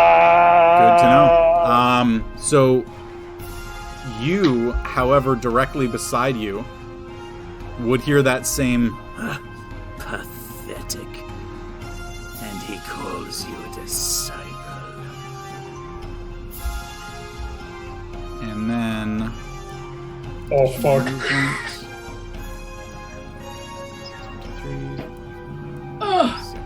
Okay, good to know. Alright, that's going to be the creature's turn as the bolt of lightning streaks out in a perfectly straight line, arcing between the three allies. All of them taking the damage, with the Doctor barely able to dodge out of the way. Leif now unconscious on the ground. Bless is dropped as a result. Oh, shit. Oh my god, I forgot I was blessed. God, we had I didn't roll blessed for my saving throw. You didn't? Alright, so you would actually have succeeded. So you would have taken... So add 13 hit points back. Okay, sweet. Leif, did you forget your bless? Huh? I didn't bless myself. Oh yeah, you didn't bless yourself, right? And it would have been like a 9 or something. Yeah, it wouldn't matter. So, but the rest of you are have now lost your bless, as Leif is now unconscious on the ground. Okay, so with that, we come to the top of the round. Elethe, you're back up. You see Leif fall to the ground. You feel the blessing on your body fade. Seemingly, whatever this creature is being unaffected by your spike growth, being unaffected by the Doctor's Hunger of Hadar, being able to navigate its way directly out of it. Do Holy shit, guys. hear the wing beats? From your distance, no. Leif would have heard them as he fell, but he's now unconscious, so he can't tell anyone. Okay. I swear to God, I thought you were gonna say, "Is this my favorite enemy?" No, I was not going to say that. I only say that when it has a chance to actually be. I haven't even seen what this person is. No, it's true. It's more so just, yeah. Okay, anyway. Yeah, I know. I had a Laura Bailey moment there. You just squeeze every drop out of what you can of like shitty attributes. It's true. All right. So, what do you want to do? And if I didn't know this thing was in the air, I'm gonna guess that like it would be too metagamey if I did. I will not cast Fairy Fire. Instead, I will run over to Leif and pump Cure Wounds level 2 into him. Okay. So Leif is conscious again, prone. Yeah, hang on just a minute. So that's going to be 1d8 plus... Back pain there, Leif. Feels weird to be on the other side of that stuff. Sorry, I don't know what my spellcasting modifier is. My wisdom bonus? Yep, it's your wisdom. Yep. Okay, yeah, great. So it's going to be 2d8 plus 4. Nice. Let's get a little bit. Fantastic. Leif, I'm coming to get your friend. You've saved me many a time. Aww. I rolled a 2 and a 1. Fuck. Hey, that's all I Hey, need. 7 points, Yeah. that gets him up. 7 gets you up, man. That's all I got. At least, like, I'm not really good at this whole bed manner shit, so hope you wake up, because I'm gonna fill that thing full of arrows. All right, and then you did see that the origination point of that seemed to be coming from right there. Okay, and I dropped Spike Growth, because it's concentration, to heal Leaf. Why? You can cast spells. You can still cast you're- spells, it's just you as can't long as cast it's not another another- concentration spell. Yeah. Oh, okay, yeah, Cure Wounds isn't concentration. We're ready to go. So you can Okay, leave I it did active. not. I'll leave it up, but... Okay, good to know. All right. Hey, Hang on just a second. I didn't use that much movement, did I? No, you only moved 3 squares. Okay. I guess I can't grab Leaf and bring him with me. It's an action to grab him. Yeah. Yeah, okay. I'm gonna try to get some cover behind this tree as well. Okay. All right. So just on the edge of the darkness. Yeah, so I'm sort of staying with Leaf. I'm not totally abandoning him, but I am trying to like put my back. Yeah. Give yourself at least a little bit of cover. I gotcha. All right. Yeah. Awesome. All right. That's going to be your turn. After you, we come to Leaf, conscious now on the ground, having heard this those words from the creature that you now know is floating, flying over you. You heard the wing beats. Yeah, so you know what? I'm gonna go knowing that there's something right above me. So you are prone, so it's half your movement to stand. Well, what if I don't stand? No. Sorry, I'm just taking a look at. I want to make sure I can cast this. Cool. So I'm going to cast a Spirit Guardians. Okay. So that it's a self cast. Yep. Yeah. So it's 15 feet around you. Yeah, Duration? 15 feet around me. Okay. And yeah, I can designate whatever creatures to be unaffected by that. Yep. So I obviously do not affect Elethe with it. Yeah. Okay. All right. So you've got Spirit Guardians active. You got 3 squares of movement. Do you want to go anywhere? Cool. I want to kind of pull. Oh, whoops. Probably just scooch over to Elethe. All right. Just move a little over to Elethe. Yeah. But I know this thing's in the vicinity of me, so I want to keep that going. Okay. So Spirit Guardians is active on you. We'll go ahead and give you a little aura. 15 feet. Okay. Good to know. All right. That's your turn? Yeah. All right. On from you, we come So I to call the forth doctor. Fae helpers. Oh boy. I am feeling super rough, but I still got 2 of those moldy old gingerbreads kicking around.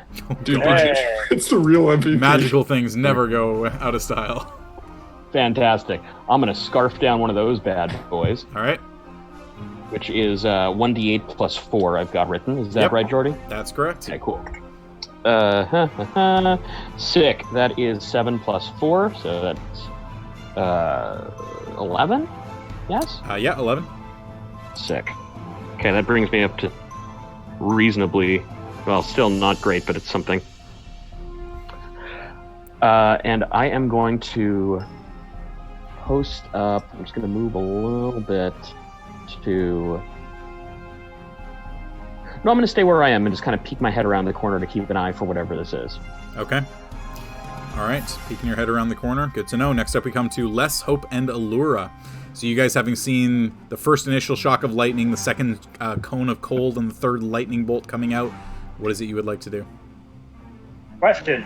Answer. making a ranged attack at something that is invisible. Yes. I believe I would shoot it at disadvantage, but if it hits them, or does it have to? So do I have to pick, you need like, to the area know. where it is? So you need to accurately know the square that they're in, and then you're attacking at disadvantage.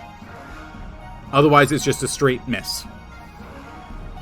So right now, if I made a range attack, it would just be a straight miss because I don't know where they are. Correct. Okay. Yeah, you're shooting at the last known position. The creature could be anywhere. Yo, how's this hand doing? I have another question. Yeah. With Leif's spirit guardians, would it only be a Leif who's unaffected in it? No, he gets to designate who is Yeah, he gets unaffected, and he gets to keep doing it. Yeah.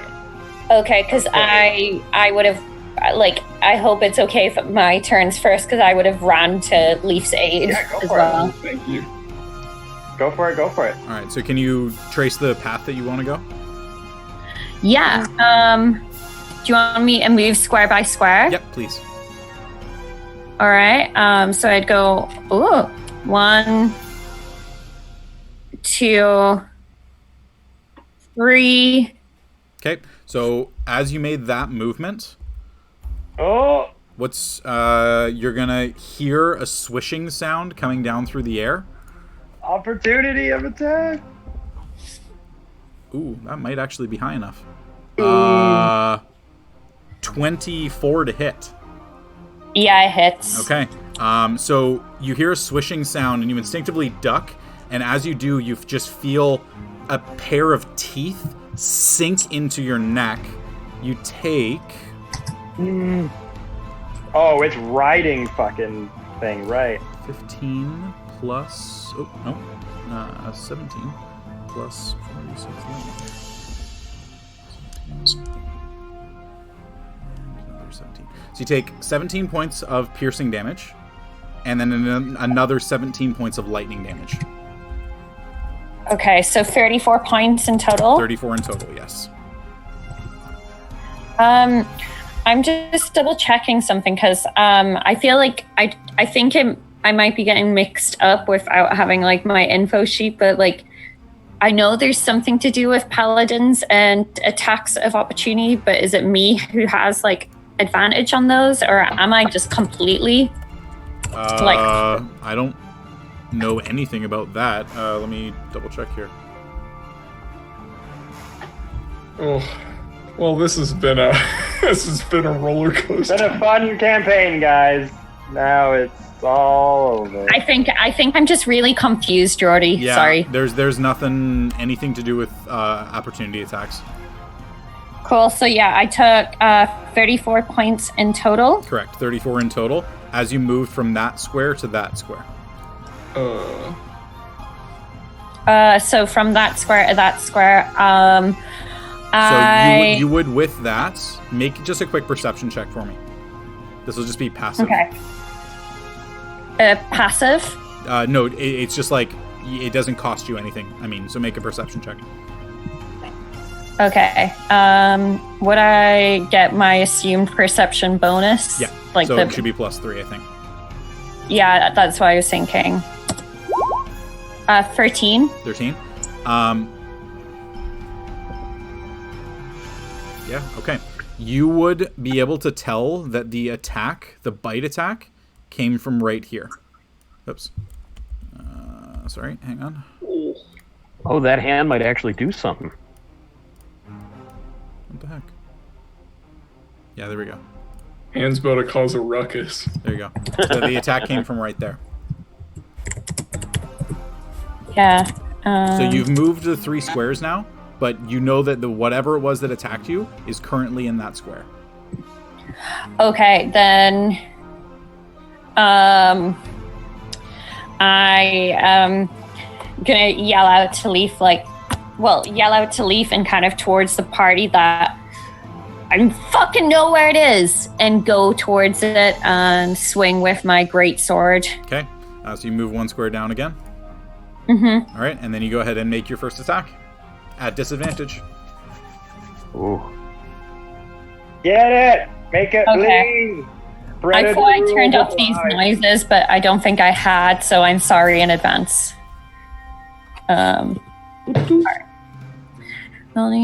Okay, so I have to do this twice, I think, because I'm doing it on roll 20. Oh, yeah, I see you.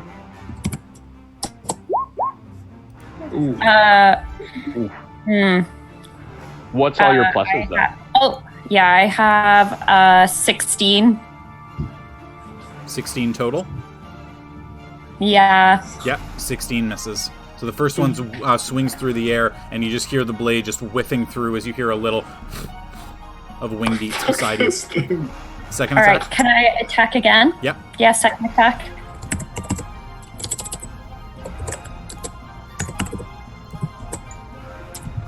Sick. Ooh. Hopefully. I shouldn't be commenting. Oh, there we go. Fuck yeah. Okay, second attack does hit. So you swing through and you hear the wing beats and you instinctively rapid strike up from the ground trying to catch the bottom of its leg as it's moving. So it does impact. You've got your branding smite already active. Do you want to do anything else? Yeah, Bring it out. I think I want to also pump it with let me decide how high I want to do my smite. High as a kite. Yeah. Elton John, this motherfucker.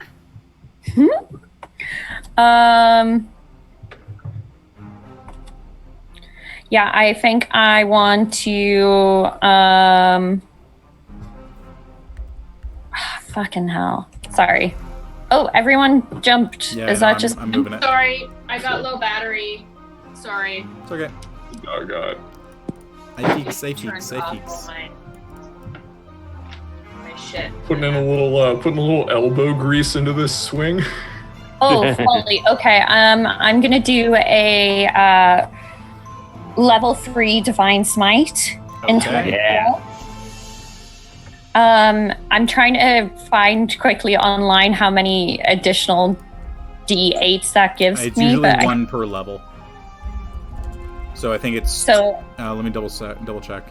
So Divine Smite... What's this? yeah, so I think it would be 4d8, and is the target undead or a fiend? So 2d8 for first level, 1d8. So yeah, 4d8. Increases by 1d8 if the target is undead or a fiend. The creature is a fiend. So you do get the additional d8. So you're rolling 2d6 for the weapon plus 5d8. Plus the 2d6 of branding smite. Correct. So 4d6 Holy plus I'm 5d8. gonna end this.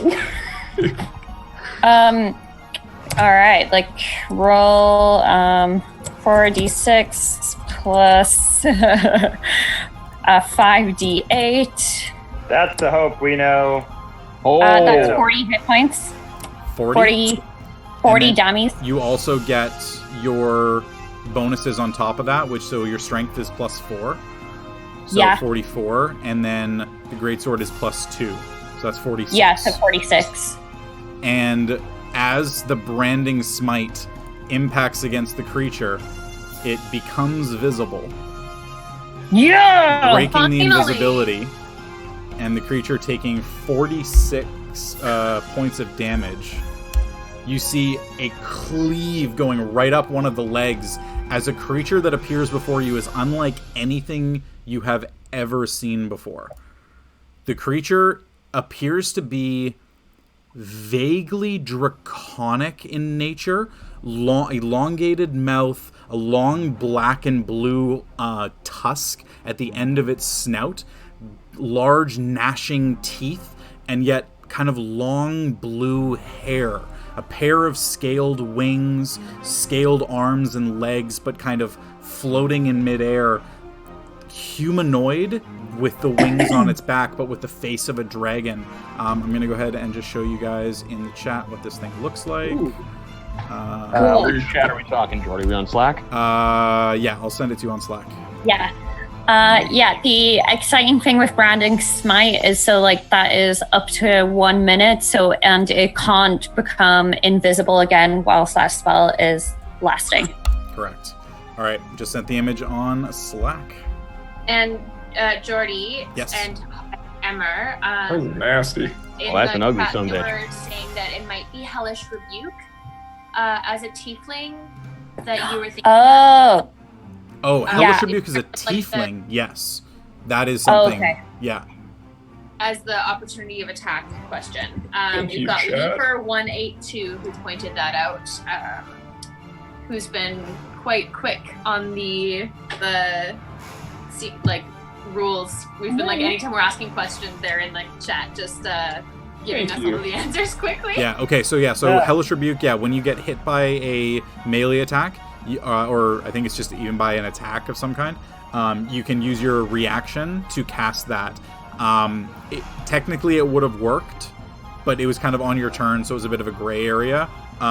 So it's kind of up to you. If you wanted to use it, I would say that would be fine. You would have been able to do so. Sure. Let's. Do you want to do more damage to the monster? I want to do more damage. So Hellish Rebuke is a reaction. Oh, never mind. Reaction which you can take in response to being damaged by a creature you can see. Oh, no. You Darn could not see the invisible. creature, so you could not cast Hellish Rebuke. So good try, Leaper.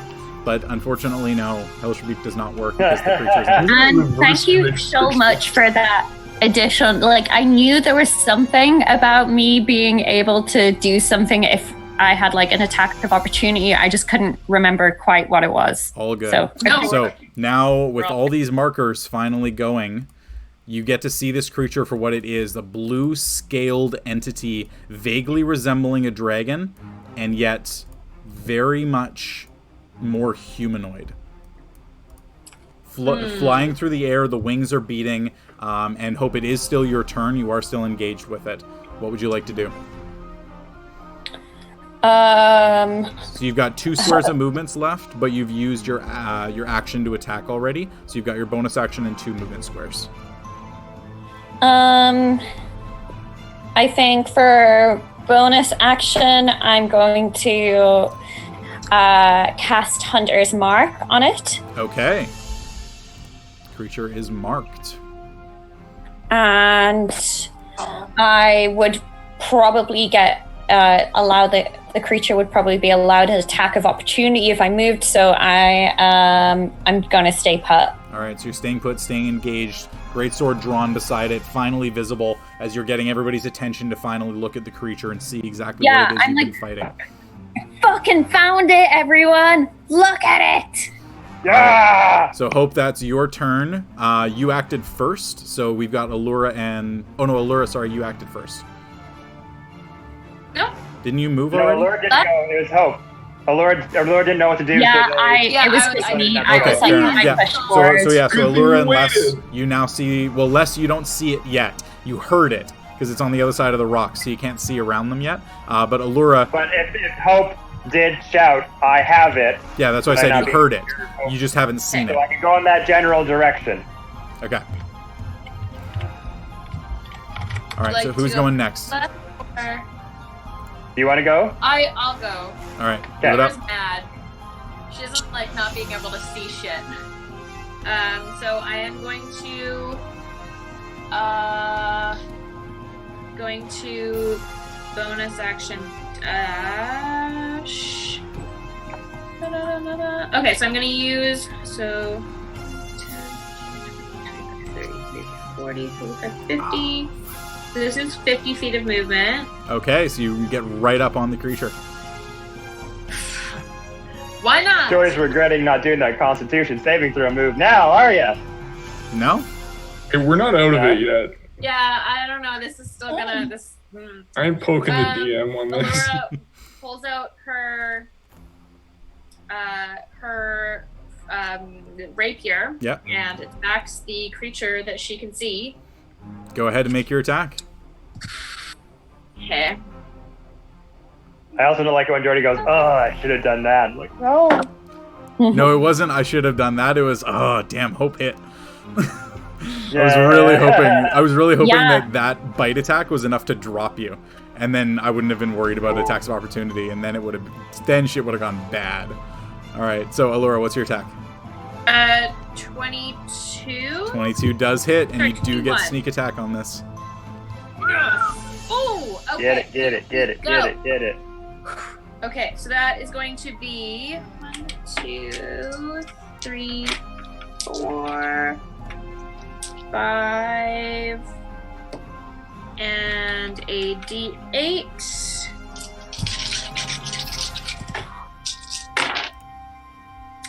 Okay, that's not that good. That's super annoying when you roll a 1 on your D8.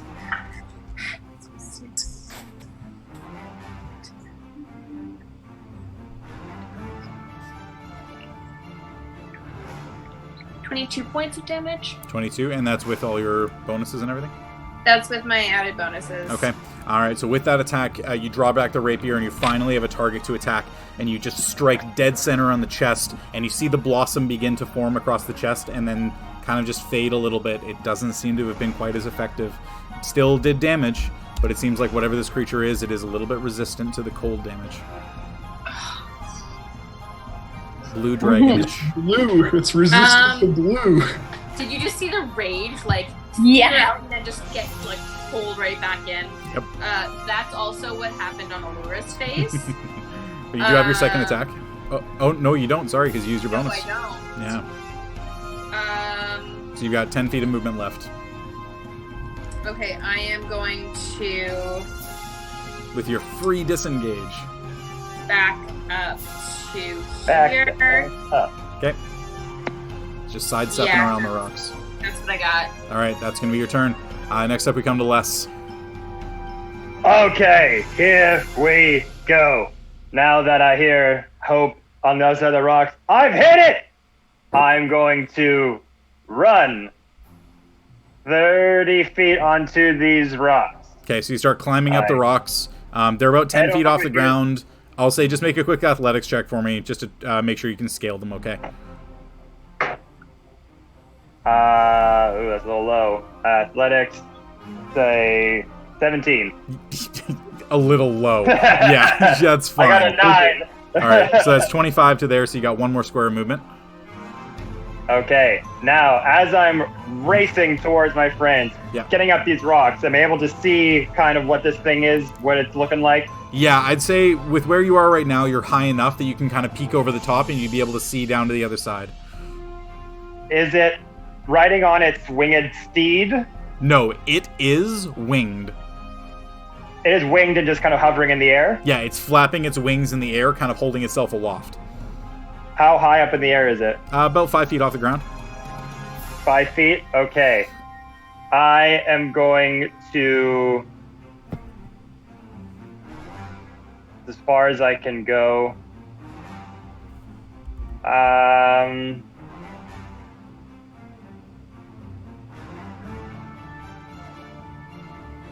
Yeah, no, I'm going to save that action surge for hits instead of movement. I'm going to use one of my spelly spells. Okay. Woo!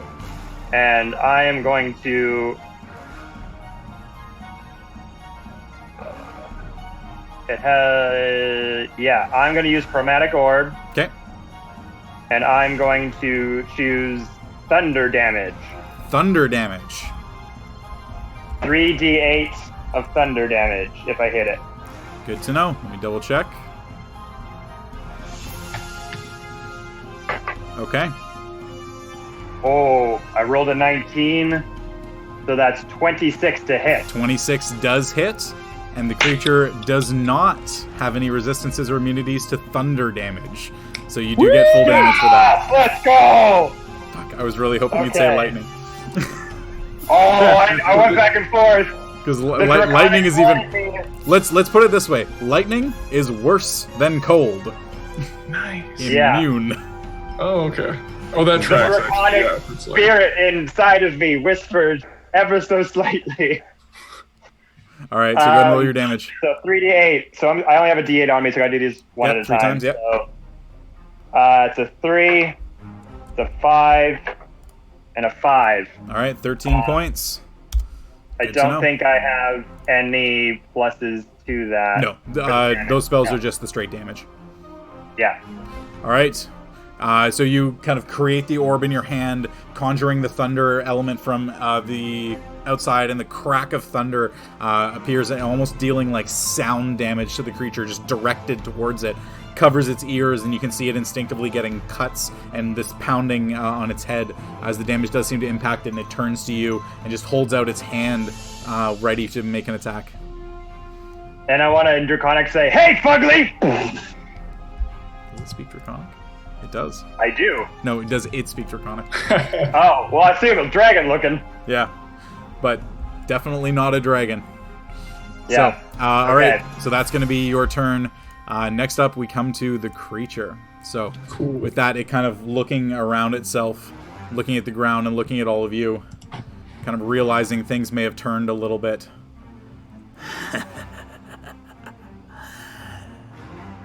I await his coming. You should as well. And it's going to go ahead and try and cast a spell. I need to roll a D100. This will be fun.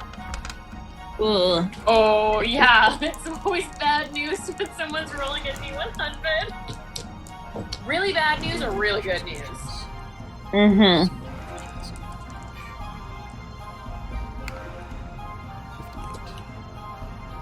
Is on target. Okay. As you see the creature directly in front of you, Hope, begin to fade. You feel as though this is an invisibility spell of some kind, but it's not the creature's form becoming invisible. It's the form shifting into nothing entirely as a swirl of energy collapses onto it, and it vanishes into nothing directly in front of you. But because I cast Hunter's Mark, does that do anything? Correct. You did cast Hunter's Mark. And Hunter's Mark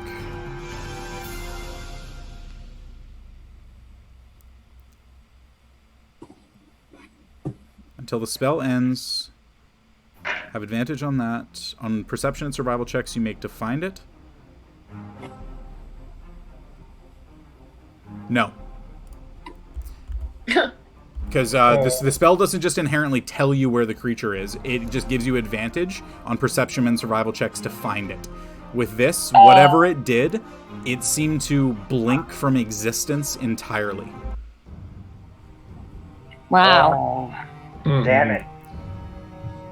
As it saw the tide turning, it got a chance to act, and having the discussion and having never seen this type of ability in this scale before, but Hope, you do recognize this type of ability as something that you have done before. Oh. When you've cast Misty Step. So it just Misty stepped away? Or teleported. Misty Step is a small form of teleportation. This appeared to be the full-blown version of teleportation. Oh. Cast as an action, the creature teleported itself somewhere. Yo, frick this thing. That was annoying. Like, Aluura's like sitting there like, that's blue balls. Like, Oh, is Damn it. that wasn't even a fight. I had an inkling to throw my spear, like as projectile, and use trip attack to try to prone it and stick it to the ground so it couldn't go anywhere. Yeah. But No, it could have just zapped it. It could have just. it probably could have just like away. teleported out Yeah, on the ground. also anyway, what is your crab hand still active, It's Les, still as just well? Is dinging it around. just Yeah, Les's crab smashing? hand is just The poking crab the hand side is of the still rock. there, Some say it's but if still it out there. teleported, We it need a probably crab hand got the hell out of here. for the Twitch chat. But an interesting note of this, just for all of you having had that encounter, this creature is nothing like what was described by anyone who was in the village. Yeah. Oh. The footprints don't Nothing. match what you saw walking towards the village. They don't match what you saw walking away towards where the river is. Whatever this creature or entity was, you have no idea what it is. But it seems like maybe something of more intelligence than those types of devils summon them. So, like, maybe he had to do with the summoning the portal, or Are we wrapping right now, or do we want to? No, you guys have still got a little bit. Are we out of combat? Yeah, you're out of combat. All right, is everyone okay? Let's kind of. Holy Jesus! Yeah. Leif, okay, and I finally run up to Leif now that I have the opportunity, and just instantly use what remains of my healing hands. So Leif gains 20 hit points. Oh, thank you. Hey, Jordy. Yep. Did I get a chance to see what it looked like? From where you were? Yeah. Oh, cool. Actually, wait, what's your passive perception? It is a, fuck. It's like 19 or something? Yes, it's 19. 19? It's close. I'm gonna say you didn't, Rick did. Fantastic. Yeah, so I'll say you've got a good enough description of it that you should be able to at least get some of the details. Cool. I want to do a drawing of it as best I can. Okay, all right. And you've got everybody around you as well to be able to correct any of the mistakes in the drawing. So I'd say that that's fine. You'd be able to do that with a reasonable level of accuracy. Cool. I really like how you went more gestural there. Thank you. After the party's kind of coming together and want to look at my hands that were all covered in electrical energy and just awe-inspired and really sense of pride. It was the first time I ever cast that spell and hit something successfully with it. Yay! Hey, Les, you think you can learn a healing spell or something? I mean, one step at a time here. That was extremely difficult for me, okay? Would Aluura have seen Les's excitement and pride? You would have, yeah. He's up on top of the rock, and he would have jumped down and been visibly excited. Les isn't one to hold emotion. No. Yeah. Les, that was pretty cool. That was insane! I can't believe it actually worked! I've tried to do that a million times and never ever been that cool. Did you see the cool one-line I got to say beforehand too? Oh God, this is awesome. So I'm limping over. Yeah, we're just this really fucking sucked. Les the tank, undamaged in the fight. Yeah, I'll cast 3rd level Cure Wounds on the doctor. Okay. Thank you. So that is, let me see. That's 23 points of healing. Oh, mamma mia, that's a spicy meatball. Cool. And that's my last 3rd level spell slot. Or should we just take a short rest? I mean, we don't. I'm What also. time? Sorry. Nope. No, go for it. What time is it? What time of day? Should we try and take a long rest? For you guys, you've only been gone from the midday, village right? for the better part of 3 hours. So it's like 2 o'clock in the afternoon. I think we should probably head back. Yeah. We've gotten a lot of information here. What did you guys see on the coast? We don't have any information. We have a little bit of clues to follow up with this fabric and the finger, but and we have a reliable description of this dragon monster. That thing was an asshole. It kept making fun of me. What did it say to you, Leif? Oh, it was laughing about me being a disciple or something. Once again, I keep being incorrectly identified as a disciple of something. So, Leif, really the exact words that he said to you were, and he wants to make you his disciple, pathetic. Oh, okay. So, play that. Clearly there's some confusion here. Must have me confused with someone that looks similar to me. I know there must be a few of us rolling around, maybe. So, I don't know. But he wants to make you his disciple. Well, something Maybe- does. maybe somebody is seeking you, Leif, specifically out, targeting you.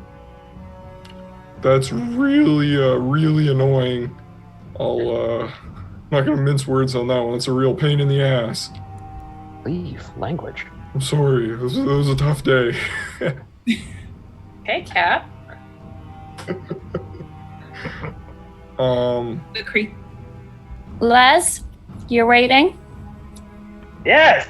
Could I please go to where the dragon man was and see if there were anything he might have dropped or any clues or anything that may have been dropped from his person or remnants from being hit, just like looking for anything that may have been, that came off of him that could give us any clues. Okay. Make an investigation check. You can have one person assist you if you'd like. Yes. I'll assist. Okay, so you can both make independent investigation checks. Nat 20! Woo! So plus your investigation. Nothing. It's 0. Okay, so 20. 24. Yeah, nat 20. 24? Okay. Looking around at anything that may have fallen off the creature, going back, kind of tracing the path that it came down from, looking further in and around the grove, there doesn't appear to be anything. The only thing is that that is impacting is the blood that came off of the creature when it was hit, and the blood seemed to be burning through the foliage that's on the ground, as if the blood itself was burning to the touch, hot to the touch. Oh. Like it's corrosive. Like Alien? Out of Alien? Not corrosive, but hot, like it's causing dry twigs to start to smoke. Okay. Jody, when we saw the creature, was the creature wearing any clothes, holding any armor, holding any weapons? It was holding any, a long wooden staff. Okay.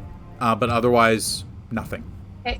I'm And gonna no utility belt or pack or like Not a items thing. of any sort. Hmm. Okay.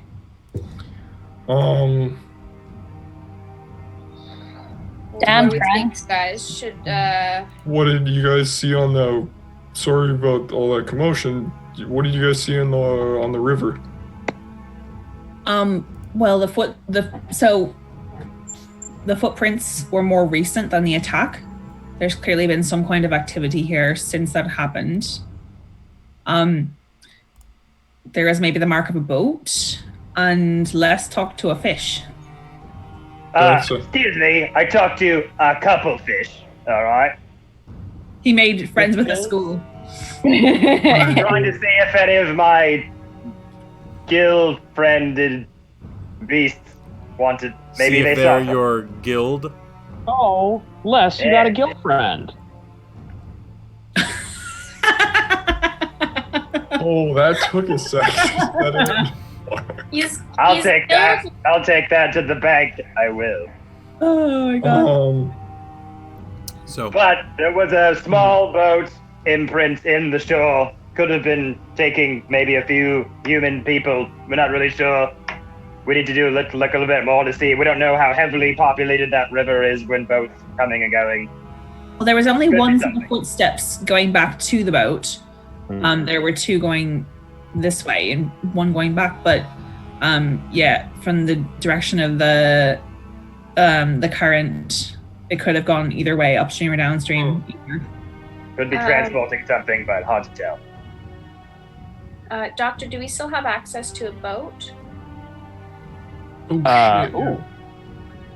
You know, I don't think we do. Goodness. no, because you used the We only boat. had the one time. Yeah. It's a one-time patch, and it was used in the basement of the castle. Good idea, You though. know what? Yeah, that was handy. How long boat you guys. would it take for Les to use Carpentry. carpentry skills? Carve a To canoe. build you a boat, you'd be looking a couple of days. Guys, It there's would a take there's a a while, town we but I just promise from you that it has would a be dock. the best goddamn boat you ever rode in. There's still a town we came from that has a dock that we could just get a boat. Yeah, we could from. just. I Yeah. mean, you could do that too, I guess. I also think at this point we've got a fair bit of information about what exactly is going on here, or at least we have more questions than answers, but we've got Yeah. some answers. We have got- access to that library as well back in Waterdeep. We I do, almost and I said think to rape the doctor. I'm sorry, what? I almost said, instead of "you're right, doctor," I almost said "you're right, the doctor." Ah, well, The you know, doctor. he is a common He is person. the It's doctor. now got the prefix of the. Die, doctor, die. That's yeah. So we're thinking of going. Actually, Jordy, would we know? Would the river? Would we know, like, geographically? Does that river connect into Secomber? Yeah, so this river is Okay. the glacial river that comes down from Unicorn Run. It heads south and eventually connects up with the Delambir River. And then the Delambir River is what eventually leads past Secomber all the way through to... Daggerford. And then eventually onto the Sea of Swords. Okay, so like if we go back to Secomber, there's a we'll say 50% chance that boat's been going that way. I mean, yeah. technically, Okay. technically, I could cast Wall of Water on the river. If someone I hits it bet with you cold could, buddy. damage. If someone hits it with cold damage, it'll be this long ice bridge, and we could just take sticks and float it down like a standing canoe. I mean, I could also. We could go back to the village. Yeah, I mean, there's like- that too. But I'm just saying. We could also walk on water from Leif. Use a spell for the sake of using a spell. Or we could just go back to Roll the in, village. roll in. Whoever they were are probably long gone. I mean, it was within the last day or so, but it wasn't within the last hour or two. Additionally, I don't mean to be an asshole about it, but that thing was real dangerous for all of us. Yeah, that was yeah. I thought after everything we might be able to handle that, but we might be we might be out of our depth. Does anyone know other people we could be like calling on to help with this? You were the main people I thought of, but I mean, what I think we should do with this is we've got the information. We can bring this back to Lady Larry of Lovettford or whatever. I don't remember. And Silverhand, Start Lady doing- Silverhand. that's the one, Lady Silverhand. We can start doing some research so we know what we're up against. Mm-hmm. So next time we deal with this guy, or one of this guy's many, many friends, I assume, we're better prepared to deal with him. Yeah, I agree with the doctor. I agree as well. We're out of our depth here. There's a lot we don't know about this situation. And perhaps the finger and the cloth, maybe somebody could tell us a little bit more about them or what they were used for. that's Mhm. true. Do we have any way of magically tracing the Oh, person that belonged to? I mean, I can. Oh no, but Speak with dead with the finger. I do actually want to. I've got some clothes being made as we speak for me to pick up upon return. I can, during my pickup, I can ask the tailors if they recognize the fabric and do a little bit of research subtly and discreetly. And then I think that we need to hit the library with the doctor's drawing. I think that that's our next avenue. That makes Has sense. anyone looked at the rock to see if it was magical in any way as part of the ritual? Maybe take a Well, I chunk could of smell it? that it was cooking, and no. All right. Bunch of jabronis. Should have called it Dwayne instead. Uh, Should we check back in with That wizard dude? Mr. Mage? Yeah, that's he not a might bad know what idea. one of these dragon fellers is. We could say nice things about his cats, and maybe he knows about burnt fingers and demons that look like dragons. Ameliar, Amanitas. That's There the we guy. go. At least, maybe he would know what kind of creature that thing that attacked us was. It looked like, sorry, out of character. Do any of us know what Dragonborn look like? And did that look like a Dragonborn? I know what Dragonborn looks Oh yeah, like. you know what Dragonborn looked like. You know that was not a Dragonborn. Yeah, I okay. mean, we just met a Dragonborn. Yeah. yeah, right, of course. Sorry. I'm just like, Right. boy, it's No, I forgot about that. Yeah, I was like, it's been I'm 2 not weeks since we sorry, met I this know person yesterday. Yeah. Damn Very you, dirty. Shazair. so. The, Maybe we should ask it the wasn't dragonborns about it. Dragonborn. That seems It like a wasn't good a work. Oh, That was like sorry. 4 people talking at once.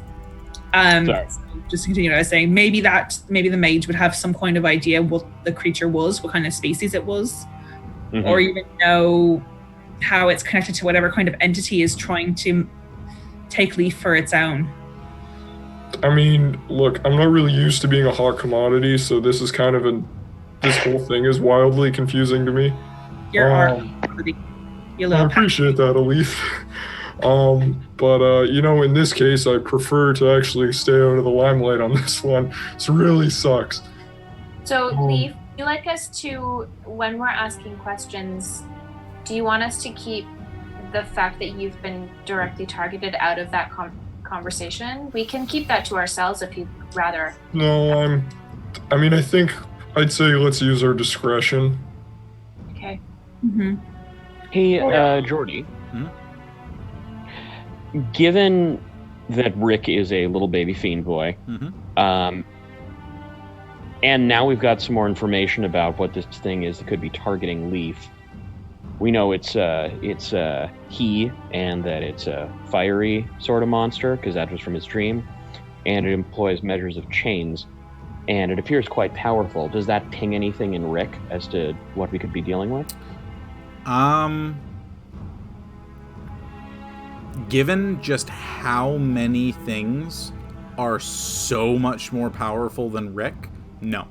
It could be any number of hundreds of things on any level of the 9 hells. Okay. Okay. Yeah. So, do you guys want to take a short rest in the village or in the grove here, regain some hit points, and then make the journey back, or do you just want to head out? I think we should just head out. I'm happy to head out. All right. So, starting to make your way back out of the grove. Yeah. Long journey, about 2 hours or so to get back. You said you want to cast a spell? Yeah, I do want to cast Cure Wounds, we'll say, at a 4th level on myself. Sounds good. 4th level Cure Wounds on yourself. Yeah, sweet. Alrighty. So with that, we'll pick up next week with you guys making the journey back, heading from the grove back to the city of Secomber, with some new information found, potentially, but a whole lot more questions to ask. Yeah. Got our booties whipped. It had been a while since you guys had an encounter that was that level of irritating. Oof. So, I know it was not the payoff that all of you were looking for. Unfortunately, the creature becoming visible and then immediately getting a turn was not exactly what everybody was hoping for, but you did do a substantial amount of damage. Hope did more than half the damage dealt to the creature in a single attack. So, nicely done there. Paladins. They hurt, man. All right, so thank you everybody in the chat so much for watching. We appreciate you guys sticking with us tonight. A nice long stream to get us back into our nice little schedule. Can't wait to get back to this next week, see where you all decide to take this, what questions you decide to ask, where you decide to go. And congratulations again to the winner of the dice tray. The winner of the dice tray was Winchester667. So we'll go ahead and get your information after the stream, and then we'll get that shipped out to you probably by the end of the week. So thanks again, everybody, for watching, and we will see you here back next week, same time, same place. Yeah. Bye. Bye, everyone.